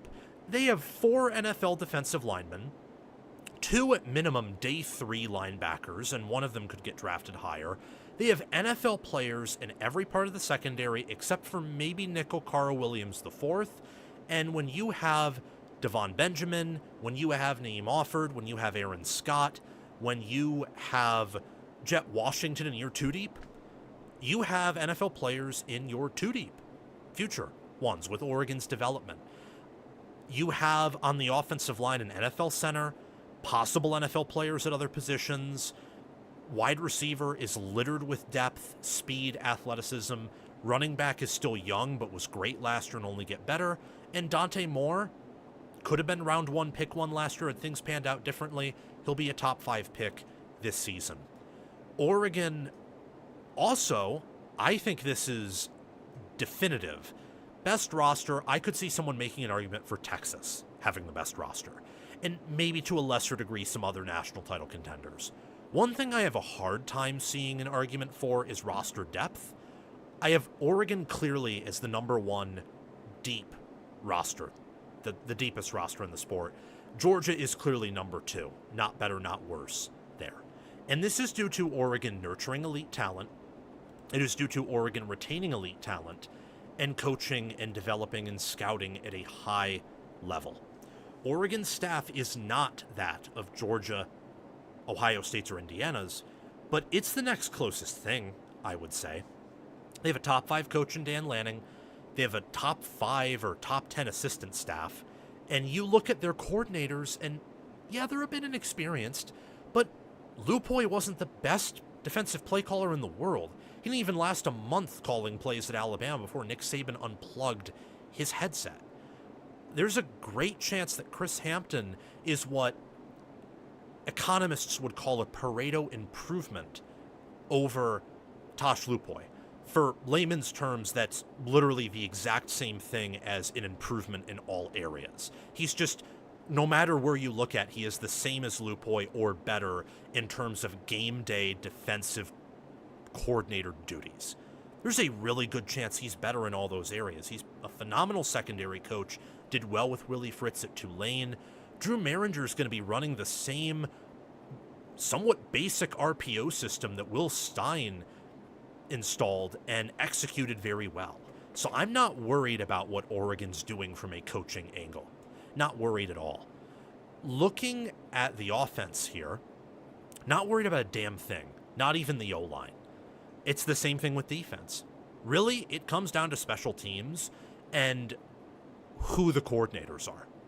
Oregon is everything else. The depth, the starters, the backups, the head coach, the assistants, they have all that set. It's just how fundamentally sound are they, and are they ever in a position where they need their OC or DC to be the best in the sport? And that's tough. That's tough for any program. Oregon's program DNA is better than people think, though. Oregon can overcome a lot of these issues that I mentioned or that you're thinking of better than the average person watching this video, or especially the average college football fan, thinks. Oregon's program and identity are strong. How do I know this? They've only lost to national title game participants or national champions over the past 3 seasons. Over the past 2 seasons, they're 1-3 against the national champions. They've beaten Ryan Day once, got blown up by him another time, lost competitively to Indiana and Curt Cignetti in Eugene, and then got blown up by them in the Peach Bowl, 56-22 final score. But they've beaten everyone else. They have beaten Iowa. They have beaten Penn State, whether top 10 or whether they fire James Franklin a few weeks later. They have beaten USC. They have, again, beaten Ryan Day once. They, before leaving the Pac-12, were able to turn it around against Oregon State, and they even beat Riley and USC there. They beat Texas Tech and Joey McGuire in their best season by a mile when McGuire is there, and Texas Tech's best season since that 2008 Michael Crabtree team that beat Texas when they were number 1. The program DNA of Oregon is that of championship caliber. They just need to then parlay that into actually winning a natty. They're strong there, and the evidence for that is how they recruit and their consistency year over year, where the wins and losses might change slightly, the way they win might change slightly, but at the end of the day, if you were to zoom out only a little bit, the lines would be pretty straight and even trending up in the right direction. Nothing that they have done is flukish. Nothing that they have done is unsustainable. They've somehow turned a spot where you could not recruit to into a recruiting power in college football. Now, part of that's NIL, but part of that's also their assistant staff and head coach are relentless recruiters. Relentless. They understand the game. They practice what they preach. They win on Saturdays, and they are trending in the right direction. Everything about Oregon from a preseason perspective, from a historic perspective, from an analysis of their head coach, their program and roster, screams that they are a college football playoff lock. That they will guaranteed be there and be in the bracket. They won't be one of the final names called in the bracket either. They'll be in the top half of that college football playoff bracket after championship week and in championship Sunday selection Sunday. The staff is great. I mentioned earlier that it is not one of the 3 best in the sport, but it's not bad. What people have to stop doing, because it ruins analysis and it causes bad predictions and bad opinions to be formed, there is a spectrum. Remember the color spectrum? All these different colors in a row? All of that stuff? And there's like thousands of different combinations of red, green, and blue that can create probably millions of different colors, maybe even more than that. That is what college football players and staffs are like. That's why I like PFF even with all its faults. because their grading system provides a spectrum of talent, even if sometimes the players are placed incorrectly. They at least try to present that there is a non-binary ranking of players, where a common binary is a player sucks or he's awesome. That's very far from reality. Lanning and his assistants on the spectrum of awesome and of suckitude are much closer. They're like here instead of here. See my index finger move? Lanning's staff is like here, or maybe where my thumb is at the most extreme, rather than the tip of my index or middle finger, which is where the three best staffs in college football are close to. It's a great staff. Tony Tuioti might be the nation's best D-line coach. Alik Terry might be the nation's best O-line coach. Ross Douglas is a great receivers coach. Hampton has been a secondary coach that helped Oregon rebuild its secondary from being a liability to a strength last year, and Maringer's done a good job with the tight ends. So I don't want to hear that this staff is bad. It's not. Just because they lost to Curt Cignetti and Ryan Day in their most three recent losses does not make them bad. It just means they're not as good as those two coaches. Oregon's schedule's also decent. As I talked about with Indiana, when your win total set at 10.5, looking at the national title odds, that means your schedule's decent, because Ohio State and Texas are two of the top three teams in title odds, and their win totals are lower than Indiana's, Oregon's, Texas Tech's, Miami's, despite being ahead of them in title odds. And that's because Oregon's schedule is very workable. Their win total set at 10.5, and right now I would say, looking at their schedule and looking at their preseason odds, both to make the playoff and to win it all, there's value there. People are skeptical because they witnessed Dan Lanning, Tosh Lupoy, and Will Stein get de-pantsed in two postseason games in a row that were over when it started, and the whole games were lifeless. So they're scared. But when Oregon plays Boise State, Oklahoma State, Portland State, USC off the bye, and Oklahoma State and USC are on the road, yes, but Oregon will still be favored in those games by quite a bit and have the decisively better team. Off the bye, UCLA, Nebraska, at Illinois, against Northwestern at home, Ohio State on the road, Michigan at home, Michigan State on the road, and Washington at home. Oregon will be favored in 11 games. Right now they are preseason. Depending on how Ohio State and Oregon perform, there's a chance they're a pick'em or maybe even a slight favorite in Columbus. And that is with playing the preseason number one team in their house 3 time zones away. That is your toughest game. No other game comes close to that. Oregon, even if they go 10-2, they'll have enough games against Washington, Michigan, Nebraska, Oklahoma State, USC, where they could drop one of those, and if they win the others, they will handily be in the college football playoff. Handily. Their worst is 10-2. Oregon, in no universe this year, is winning fewer than 10 games with this schedule. Reason number 6 is talent abundance. We talked about this earlier, but they have several possible first-rounders. In their starting lineup, Dante Moore, DeCorian Moore, Jeremiah McClellan, Jamari Johnson, Iapani Lololu, Fox Crater, the entire starting D-line, Brandon Finney Jr., Coy Parrish. Those are players that I could see either in this upcoming draft cycle or in future draft cycles be first-round players. And that's not including a backup, say, Nasir Wyatt, or if Naeem Offord pans out, or some of the other 5 stars that they just recently recruited. Tank Jones, Kendra Harrison, Jet Washington, Devon Benjamin. It's going to be really, even Dylan Raiola. Dylan Raiola has first-round potential if he just eliminates some deficiencies about his game. That's how loaded this team is. Also, much like Indiana, much like Notre Dame, I think Oregon could have the best defense this year. And again, if you want to look at it from a different way, explosiveness or fundamental soundness or coaching, you can substitute in and out other teams. In Oregon, you might even sub out due to the newness of the DC. But understand this. In a world where the meta is no one can have depth on the lines of scrimmage anymore, so be the one team who can. Oregon has that more than anyone on the defensive line. they have 3 to 4 potential first-rounders in the D-line. Not all of them, because that would be statistically impossible. Not all of them will get drafted first round, but all 4 of them have the simultaneous potential to be as individuals. That is wild to have. The last D-line that had that was 2024 Ohio State, and even though with hindsight they probably didn't even have that potential, maybe 23 or 24 Michigan, certainly 22 Georgia, 21 Georgia. I mean, you're talking about the past 4 national champions. Who had that?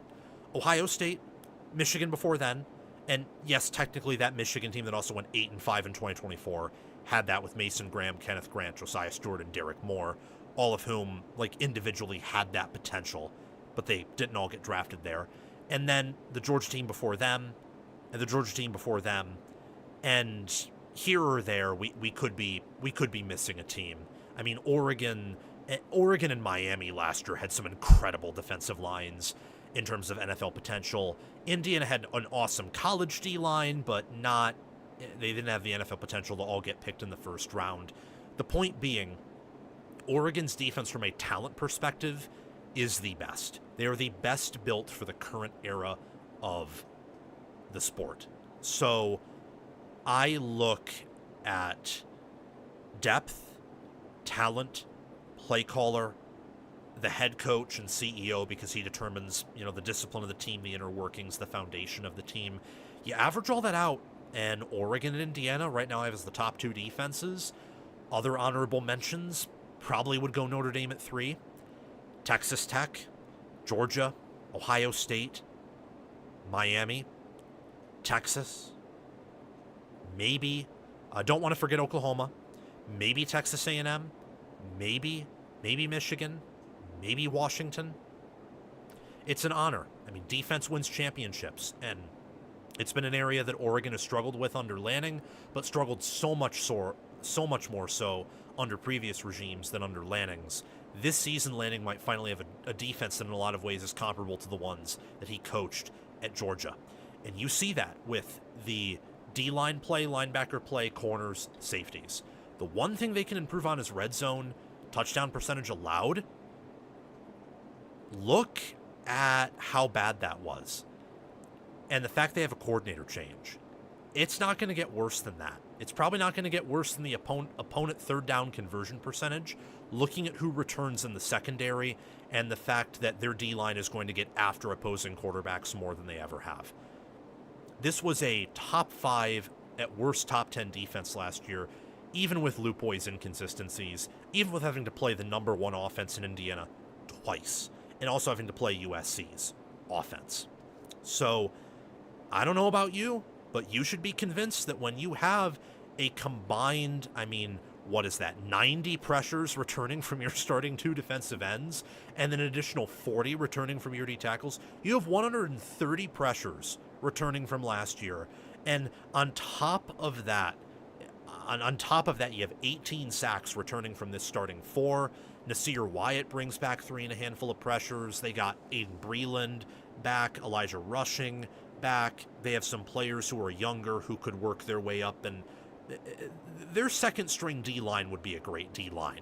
And you can't say that about almost any other defensive line in the sport right now. I can't say that about any other Big Ten second string D-line, that independently they would be near elite. I can't really say that. I mean, Ohio State with all their talent, a lot of it's unproven. IU's talent is more proven than Ohio State's in the second string, but they're not as talented, and we need to see how they work together as a unit.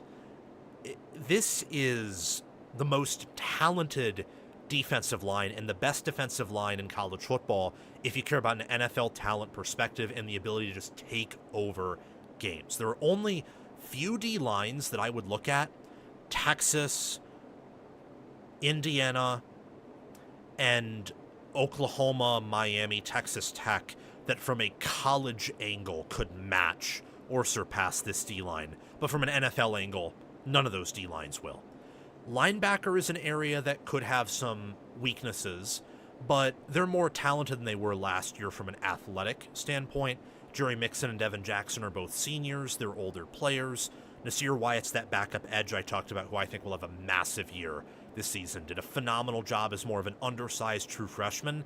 What he did in that second Indiana game was nothing short of incredible. It's the lone bright spot in their loss. In the secondary, Ife Obadegwu, Brandon Finney Jr., Carl Williams IV, Aaron Flowers, Coy Parrish, and then you got Aaron Scott, Neem Offer, Jet Washington, Devon Benjamin. So many great players. So many Peyton Woodyard, so many excellent players in this defensive secondary for Dan Lanning and Chris Hampton to get their hands on. Already talked about the NFL defensive line, but just again to reiterate, they have elite starters there, explosive number twos. They will win against every offensive line they face. Doesn't mean they'll win every game because O-line and D-line doesn't decide every game, but it's a huge determining factor in who wins and loses games on Saturdays in college football. The wide receiver room is another perspective to look at here, another angle when you have DeCorian Moore, Evan Stewart, Jeremiah McClellan, Iverson Hooks. I don't know.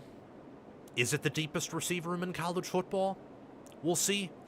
DeCorian Moore will be a first-rounder one day, and despite being out for a third of the year, had almost 500 receiving yards, 3 touchdowns, did incredible things against Penn State, and honestly had some good plays against Indiana the second time around. Just, I think Dante Moore was too under duress from his offensive line and his mind being completely scrambled by the chef, Bryant Haynes. But the receivers, even when they were banged up, they showed flashes. Oregon kept having guys go down like flies in the receiver room. Oh, well, we learned Jamari Johnson's awesome. We learned that Jeremiah McClellan is fantastic. Evan Stewart didn't play at all last year, but was good in 2024, registering over 600 receiving yards. And Jeremiah McClellan, he came out and did good things when DeCorian Moore was out for much of the season. And let's also not forget to give credit to other players in that room, like Iverson Hooks, an incoming transfer, or Jalen Lauder, Messiah Hampton, who might see some playing time this year, or redshirt sophomore Dylan Gresham. So this roster's loaded, guys. Dante Moore's in year 2, and that's my reason 10, because I genuinely think you could start Dylan Raiola here and they'd be a playoff lock. There's so much that goes into this. If they started Raiola, I wouldn't be picking them to win the national title like I am. At least I'd have to see some more before I were to do that. The schedule, the setup, the program identity and DNA, and the loaded talent on defense, especially the D-line, and the receiver and skill positions on offense is incredible. And trust me when I say this offensive line, there are going to be aspects of it that will be better than last year's. Last year was starting basically 5 guards and was Oregon's least talented O-line from an NFL angle in quite some time. That's not going to happen for the second year in a row. It's not. It's much like seeing Ohio State at a position like, I would say, how do I put this? When they've had some down years in the defensive backfield, or a down year at D tackle, or in 2021, the D-line they had that year was really pathetic. And then the next year, even with the defense still needing to recover from Kerry Combs, it's like, oh, they didn't really allow Michigan or Georgia to run all over them. They just allowed an explosive play here or there because their backfield was still broken. Units like that. Oregon has that system with their offensive line. So have confidence in them, and if I haven't convinced you already, combined with the fact that they're one of the favorites to reach the playoff and one of the favorites to win it all, and with how loaded that roster is and how they've been building to this point, evidently, that Oregon is a lock to reach the playoffs, then I can't. And I feel sorry for you, because this team, you can write them in pen, they're going to be competing for a national championship in December. They're going to be there in the tournament. They will. They will, they will, they will. They will. Okay. It has been incredible that we've maintained this level of viewership. I don't think we've ever maintained this level of viewership before. No, No, we haven't. So thank you guys for coming on, for sticking on. It's been awesome. Keep liking, keep doing what you're doing. This channel is going places, and you will go places in your college football analysis by staying tuned. Let's talk about Ohio State finally, and 5 reasons why Ohio State's offense will improve.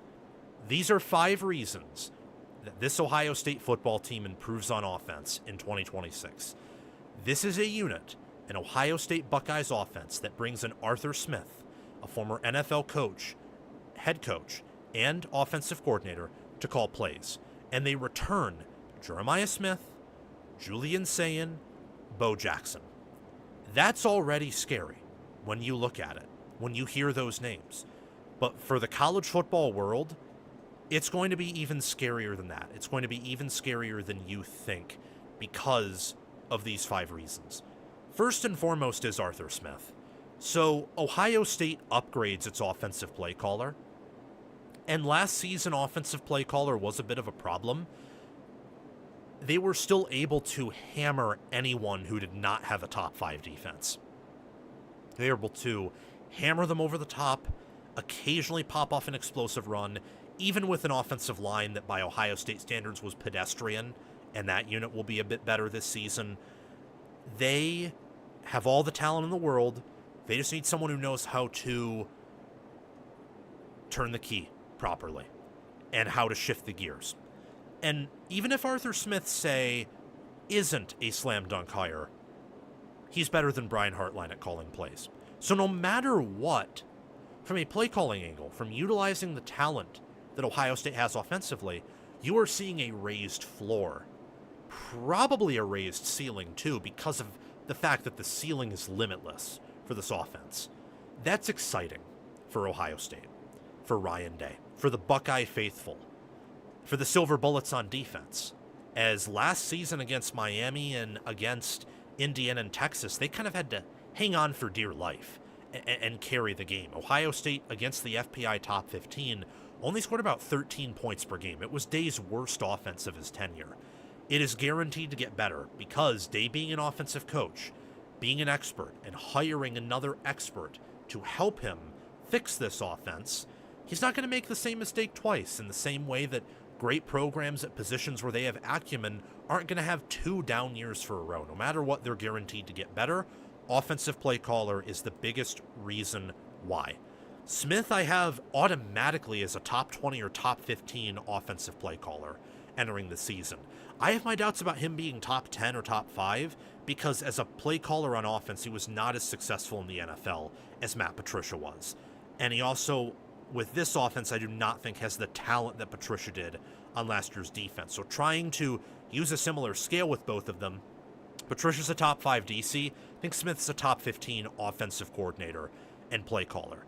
If it doesn't work out well, Day is a great play caller as is, and with this schedule, he'd have to be hoisted into being a better... He'd have to be hoisted into being the play caller earlier than he was last season. That's the good thing about this schedule. Ohio State will know more of who it is early on, and I believe that who this team is this year is going to be more offensive, is going to be more of a boxer and more of a quick striking hitter than a slow weight heavy tank that they were trying to be last year, that had a lot of firepower but was much slower. This year, I think with some of the losses on defense, with all their return on offense and the upgrade at play caller and the schedule, they're going to be a little bit more of a, quick hitting, quick striking team that is going to need to and want to let it loose. And Smith, if you look at his days with the Tennessee Titans, where he had Derrick Henry, and I forget the receiver he had, but he had a clear wide receiver one and a clear running back one that he fed, and he always, even with the Falcons, where he was atrocious at times, he's always had good rushing attacks. And that's been one area Ohio State has struggled in for the past several years under Ryan Day. Reason number 2 is Ohio State's quarterback 1, wide receiver 1, and running back 1. That trio combined for 4,721 yards and 39 touchdowns. That's, of course, factoring out, we're not double counting the yards to Jeremiah Smith and touchdowns to him that Julian Sayin threw and passed for. But taking into account the numbers that each of these players put up independently, they put up nearly 5,000 yards and almost 40 touchdowns, with Bo Jackson and Julian Sayin being first-year starters, and Jeremiah Smith having the play caller he did in Brian Hartline. That's wild. That's insane. And if Ohio State gets the version of Arthur Smith that fed and abused Derrick Henry, like Bo Jackson's no Derrick Henry, but Ohio State will have a larger talent edge over their opponents on average than the Titans did with Henry. So the point, I think, applies to a certain degree. If they get the Arthur Smith that force-fed Derrick Henry and his wide receiver one, and Bo Jackson and Jeremiah Smith get endless carries, Ohio State fans are going to have fun watching this team and watching this offense. And this offense, for sure, against your top 10 FPI teams, is going to be scoring many more points. They're not going to be held to 2 touchdowns or under 2 touchdowns. They're going to at least be scoring in the 20s in top 10 games against the FPI top 10, which is easily what the 2024 team did. Even the 2023 Ohio State offense scored around 20 points per game against the FPI top 10. That offense, at least in big games, was much better than last season's offense, and they had issues. So that's why I'm giving benefit of the doubt to Ohio State here. They usually have better offenses, especially in big moments, than the one they had last season. With all that they return, the upgrades they've made, and the players they have, I have a hard time seeing them not improve. Julian Sayin is PFF's #1 quarterback entering this season. He was 3rd in QBR, had 32 touchdowns, 8 interceptions, and he has elite accuracy. He already has one X-factor trait. All he needs to do is make some minor improvements, which I expect him to, given the coaching staff he's under. Bo Jackson, he had over 1,000 yards on the ground. Jeremiah Smith logged his 2nd season in a row with over 1,000 receiving yards. He had 12 touchdowns. He was down in yards per catch, and part of that may have been yards after catch or yards after contact. I also think part of that was the fact that he was targeted a hell of a lot more than he was the prior season. 87 receptions. The dirty secret about Ohio State's receiver room last year, and that could continue into this year, is that they're not super deep. So in terms of, there was a big drop-off after wide receiver 2. Like, Innis was nowhere near the player Tate was. So you had a 2-headed monster, and if you weren't willing to spam them all the time, you were voluntarily shooting yourself in the foot, and we saw that sometimes with play calling last year. I don't know if Jeremiah Smith's yards after catch is going to get bigger this year. I'd actually expect it to go down, continue to go down. It was at 17 his freshman year. It was 14 last year. It's probably going to be around 14 or maybe even a little bit less this season. The reason why being the competition's just that much tougher, and he's clearly the best receiver on the team. In 2024, Ohio State had 3 first-round receivers. Last year, they had 2. This year, they're probably going to have 1. Henry's going to be a freshman, and no one's been saying he's a Jeremiah Smith caliber player so far. So he's going to be clearly their #1 target, and everyone's going to know it. That should not stop him from being force-fed, because what he can do after contact, what he can do from a contested catch standpoint, from a getting open standpoint, means you should spam him. And he's pretty much, with rare exception, always been healthy. Bo Jackson, not quite the same alien as Smith, but no one else is. He is an alien in his own right at running back. He struggled a bit in pass blocking last year. Guess what? On top of the O-line improving this year, he's going to improve in pass blocking, and his 6.1 yards per carry and his nearly 800 yards after contact is going to be valuable against this schedule. The offensive line. It's the position that every Ohio State fan is wondering about this season. It returns 4 starters from 2025. Will it be night and day difference? Probably not, because we've seen a 1.5 to 2 years of this group with Donovan Jackson, who was elite, with Tegra Shabola, who sucked, and we've seen some consistent themes. But it doesn't need to be that much better for this offense as a whole to be significantly better. It just needs to be great at one thing, whether that is run blocking or whether that is pass blocking. Last year they were They were good against the weak in pass protection, though Wisconsin and Penn State having a weak defense last year at times, was able to get them. And against the big teams, they stunk in pass protection, and they were even worse in run blocking. Just be good no matter who you play in one of those areas, and with who returns and with the cohesion they have, you're going to get a much better offense. Everything is building towards this offense improving this season. And I would not expect this offense to only improve in the bare minimum in film, because they're going to have a play caller who better understands the unit. Arthur Smith's more of an O-line tight end guy. Brian Hartline's much more of a QB wide receiver, pure skill position guy. So you're going to see those things bleed into their play calling. This unit, look, it's the question, it's the biggest question. But in all reality, we saw Ohio State in 2024 overcome their offensive line deficiencies in the playoffs because that unit was good at pass blocking and okay at run blocking. Whether it's the same this year or the inverse of that, where they're much more of a rushing O-line than a pass blocking O-line, or whether scheme masks their deficiencies, or whether they come out and they're just elite, period, amen, no matter what. They just need to improve a decent bit. They need to improve by a noticeable amount, but they don't need to become the nation's best offensive line for this offense to win a national championship. They just don't. Luke Montgomery's one of my top guards this season.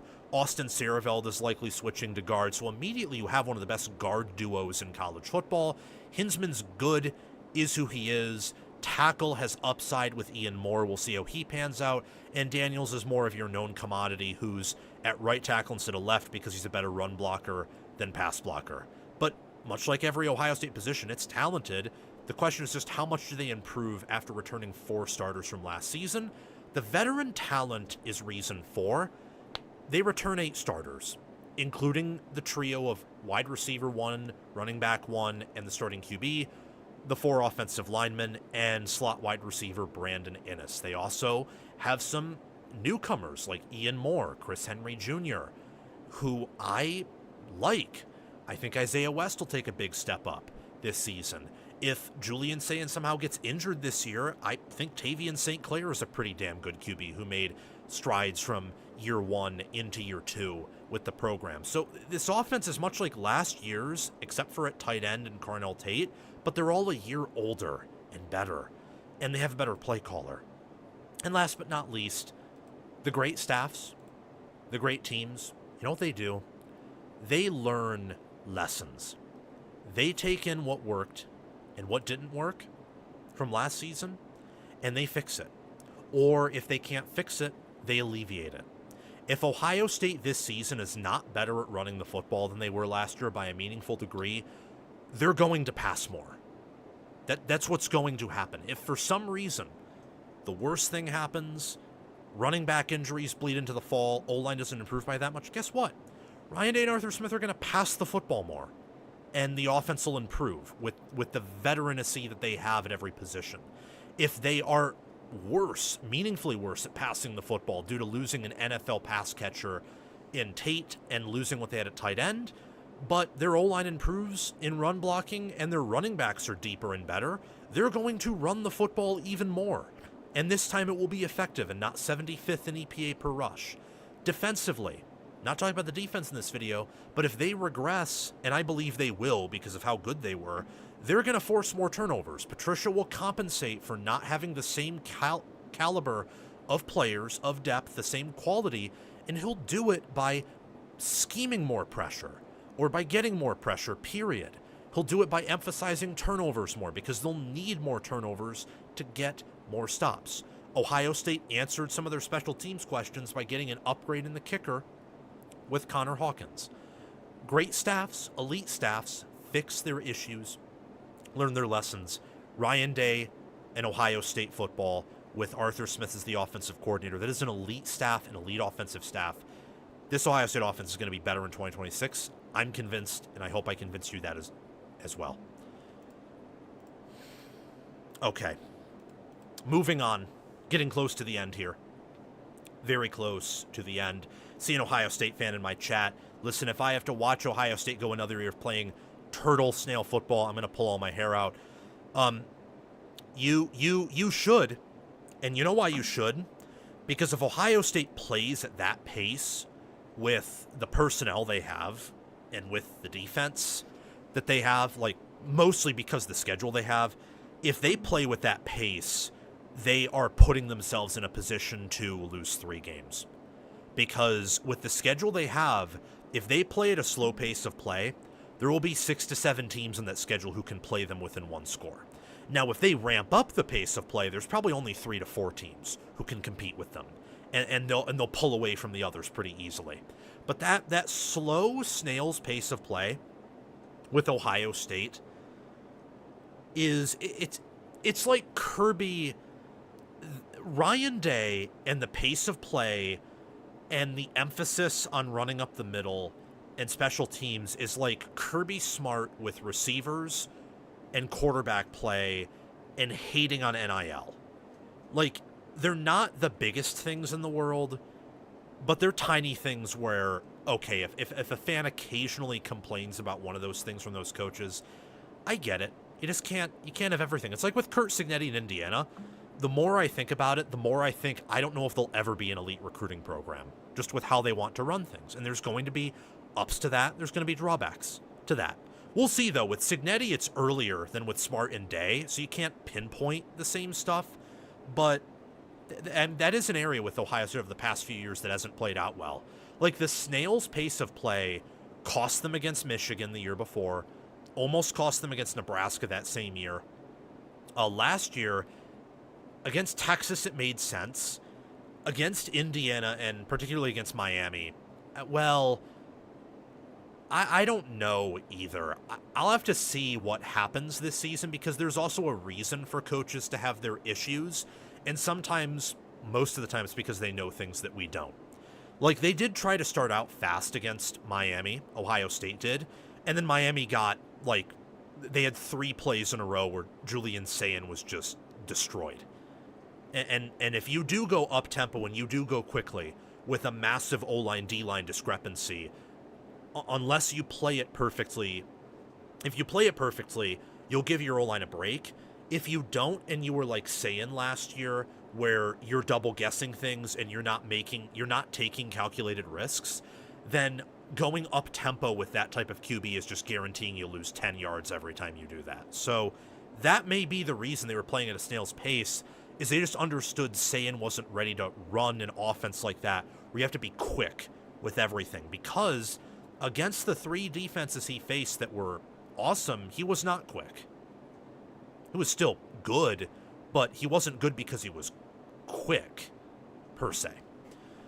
It's time that we talk about Michigan athletics, though. The truth about Michigan athletics. The Michigan football program has had tremendous success in the 2020s, specifically from 2021 to 2023, during which Michigan won 40 games and lost only 3. The Wolverines also won a national championship and won the Big Ten 3 times, won the college football playoff 1 time, and reached the college football playoff another 2 times. However, during that period under Jim Harbaugh and the 2 years following under Sharon Moore, all under athletic director Ward Manuel, the Michigan Wolverines have been embroiled in scandal after scandal. That's just the truth of it. That's facts. Michigan has had multiple instances on and off the field of things that, as a Michigan fan and as a rational person, make you grit your teeth, or make your stomach churn, or make you want to look away. Some, it may even make them want to not defend their program, not defend their Michigan Wolverine football program in the way that they normally would. And that's hard, even as a fan. It's hard to do.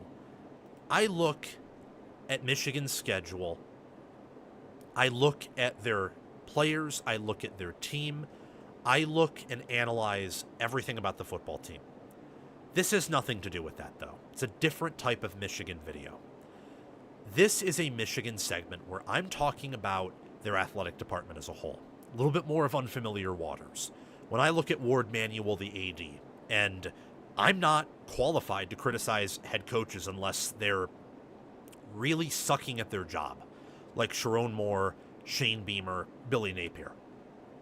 Even less so with athletic directors, because they manage a variety of different sports, manage fundraising, have to talk with brass and billionaires and boosters more than head coaches do. Their plate's larger and they earn less money. Or their plate's more broad. It's not as deep, but it's wider. It's not a bowl like a college football coach's dish, where you have a lot of depth with one area. Athletic directors are spread out trying to cover every little thing. Ward Manuel's done good things. He retained Jim Harbaugh when everyone wanted him fired. That was good. He was able to do enough with boosters and with alignment to get Harbaugh the staff and players he needed to win it all and go on a run where Michigan was 40-3 in a 3-year span. In the same span that Georgia was 42-2. So you had another apex program. Nick Saban was still there for all 3 years. Ryan Day was there for all 3 years in that same era.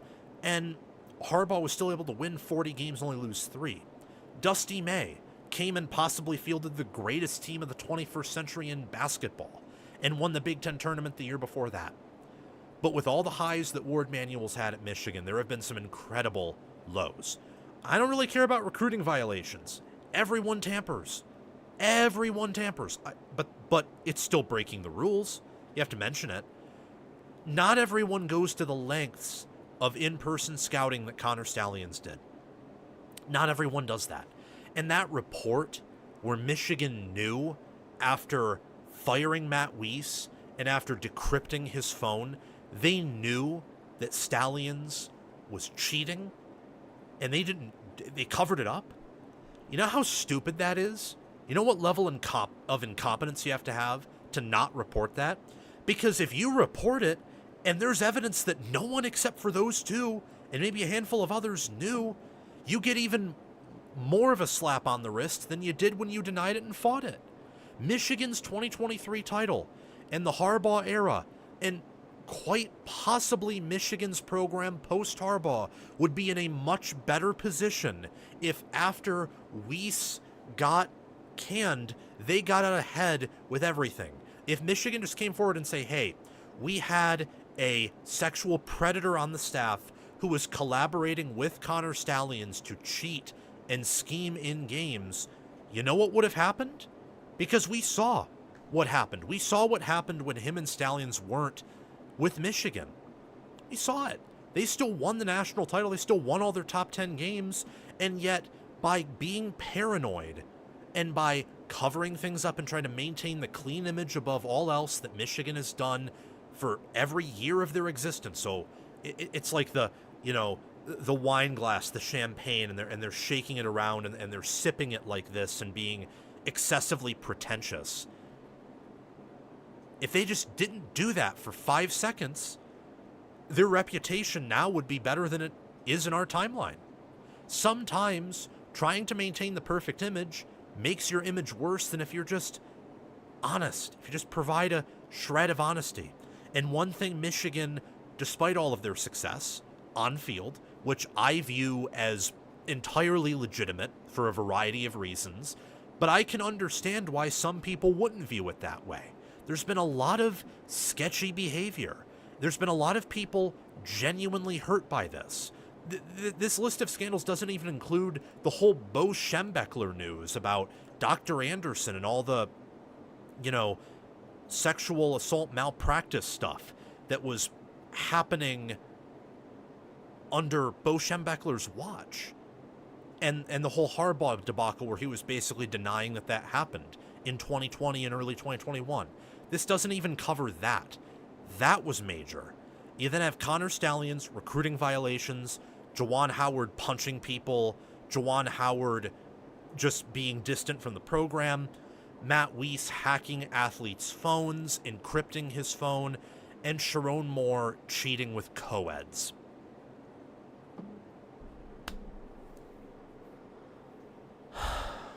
As a Michigan grad and fan, it sucks. Now, I love the success that my football team has had. I love the success that my basketball team has had.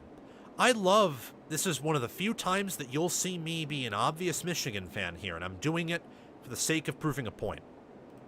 I loved watching Michigan beat Ohio State so much that most of Ohio State's fan base decided that a coach who was greater than Urban Meyer could be replaced by Mike Vrabel. And some even saying that he could be replaced by Deion Sanders or by any jag off the street. Or I loved hearing about analysts after Ryan Day lost to Michigan saying, well, Chip Kelly might be the interim head coach. That was all thanks to the success. That was so juicy. That was like eating a wonderful steak with gourmet pasta with a wonderful reduced sauce.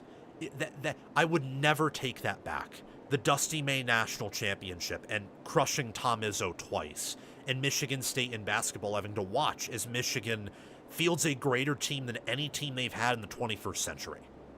Incredible stuff. And yet, as a massive Michigan fan, as someone who gets mad whenever my team doesn't win a game, I have Ohio State fan level expectations for my Wolverines, which is sometimes a very miserable combination because my program is not Ohio State's program. Ohio State's program in recent memory has not only been cleaner than Michigan's, but it's just been more successful, at least in football. And when I look at Michigan and their program, the truth about them is that they are better off not being who they say they are. They are better off not playing pretend. And they are in massive need of a change. There are issues. There are systemic issues within Michigan's athletic department where all they care about is the appearance. They don't care about doing things the right way. And look, because you had Jim Harbaugh as your head coach, who cared about doing things the right way in terms of development, scheming, and preparation, you could get away with that. And he would still win you games because he was a fantastic football coach. But then because of the systemic issues in the athletic department, you didn't hire properly. You hired bad coaches. You hired a horrible head coach while suspecting him of doing illicit activity when you fired him. You didn't adapt in the way you needed to the modern era of football. You were publicly telling people you'd keep Juwan Howard around after he finished 18th in the Big Ten. Because every Michigan man deserves dignity. Not every Michigan man deserves dignity.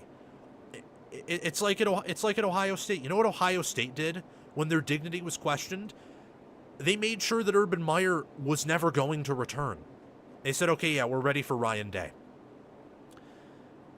The brutal reality about Michigan is that their image is fake, and that living up to it makes them and everything they do even faker, more inauthentic, and it demeans the quality that they've done.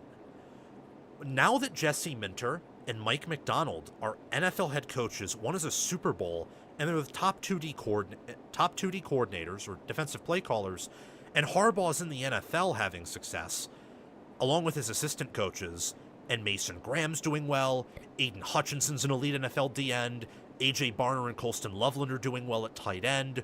Corum is Michigan's best running back in the NFL in eons. Will Johnson did well in the NFL. Mikey Sainristil's had some, ups and downs, but good overall.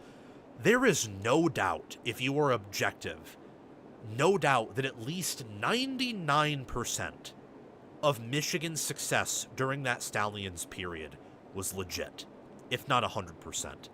And yet, by trying to be perfect, and by trying so desperately to look perfect, they weren't trying to be perfect, obviously, with this resume. By trying so desperately to look perfect, they put themselves in this situation. They put themselves to be in a position where everyone could point to them and call them cheaters, and demean their success and question their reputation. They put themselves in the position where Dusty May and Jim Harbaugh had excellent jobs and were going to be lifers at those programs, and got up and left because Ward Manuel couldn't give guarantees and couldn't keep stability. That's the ugly truth here. Michigan is still an underperforming blue blood, as they have been for the entirety of the 21st century. The difference between 2021 through 2025, and before, and quite possibly if this doesn't change, it will be the difference from after, is they lucked in to having a elite generational head coach in football and basketball in the same decade. They lucked into that. It was luck that Jim Harbaugh came to Michigan when he did, that he was kept around, and that he won a title with them. There's nothing that guarantees a coach like Jim Harbaugh goes to your school, is a loved alum, and gets kicked out of the NFL just in time for you to have a head coach opening so you can hire him. Dusty May, that was a lucky hiring. There's nothing guaranteeing a coach of that aptitude goes to your school, especially when we've seen North Carolina open up, or doubts about Kansas and Bill Self opening up, or Indiana's job has been open, or Tom Izzo's getting a bit older, and Duke with Mike Krzyzewski changing the guard to John Shire. And yet you lucked into being open at the right place and right time to get him in. And I say luck because it's not like Ohio State with football, where they make the right hires. Position coach-wise, coordinator-wise, head coach-wise. It's not like Duke in basketball or Kentucky in basketball. Michigan has been very underperforming in a variety of fields, and only through the brand, which is elite, and if it wanted to be, could be Ohio State's brand, and could be the greatest brand on earth. It's only because of the brand and the resources. The management is borderline incompetent. So I don't know where Ward Manuel's going to go. I don't know what's going to happen with Michigan down the road. I think that Michigan lucked yet again into a great head coach in Kyle Whittingham. We'll see what he does, and we'll see what the basketball program does. But there is no doubt right now that Michigan athletics, no doubt that they are the slimiest athletic department in the FBS. They can't tell the damn truth. And if they could, half their issues wouldn't even exist. If they were just willing to air out their dirty laundry, you know how many more people, if they aired out their dirty laundry before 2023, went 15-0 and won it all, most Ohio State fans wouldn't care about 21 and 22. They'd be like, oh, yeah, those are legit because in every game they won in 2023, they didn't have Stallions. And they just wouldn't care. They wouldn't do it. But no, they have to hide things. And it's so annoying. So if you're a Michigan fan, you hate that, you don't like that, I don't care. It's the truth. And the sooner we hold our athletic department accountable, the more of a chance Michigan has to be an Ohio State in football or a Michigan State in basketball, and not whatever they've averaged out to be in the 21st century. Okay, I'm done for the day. It's 8. We're long past our welcome. We've already talked about all the headliner topics, so I'm just going to save... I'm going to save everything else for Sunday, because the rest of these segments are going to be 8 minutes long, maybe even less than that, because better or worse segments and bold predictions are not that, they're just not that big. So, yeah, that is the end of this episode. Almost 3 hours long. The recording for this will be up on Spotify by tonight. I actually have other recordings I need to get to, and I went an hour long on this one, so my voice might be done tomorrow. Good news is, off tomorrow, off Saturday. We'll be back at you Sunday. See you all very, very soon. Love you guys so much. Thank you for watching. Have a fantastic day. See you Sunday at 5 p.m. Eastern Time.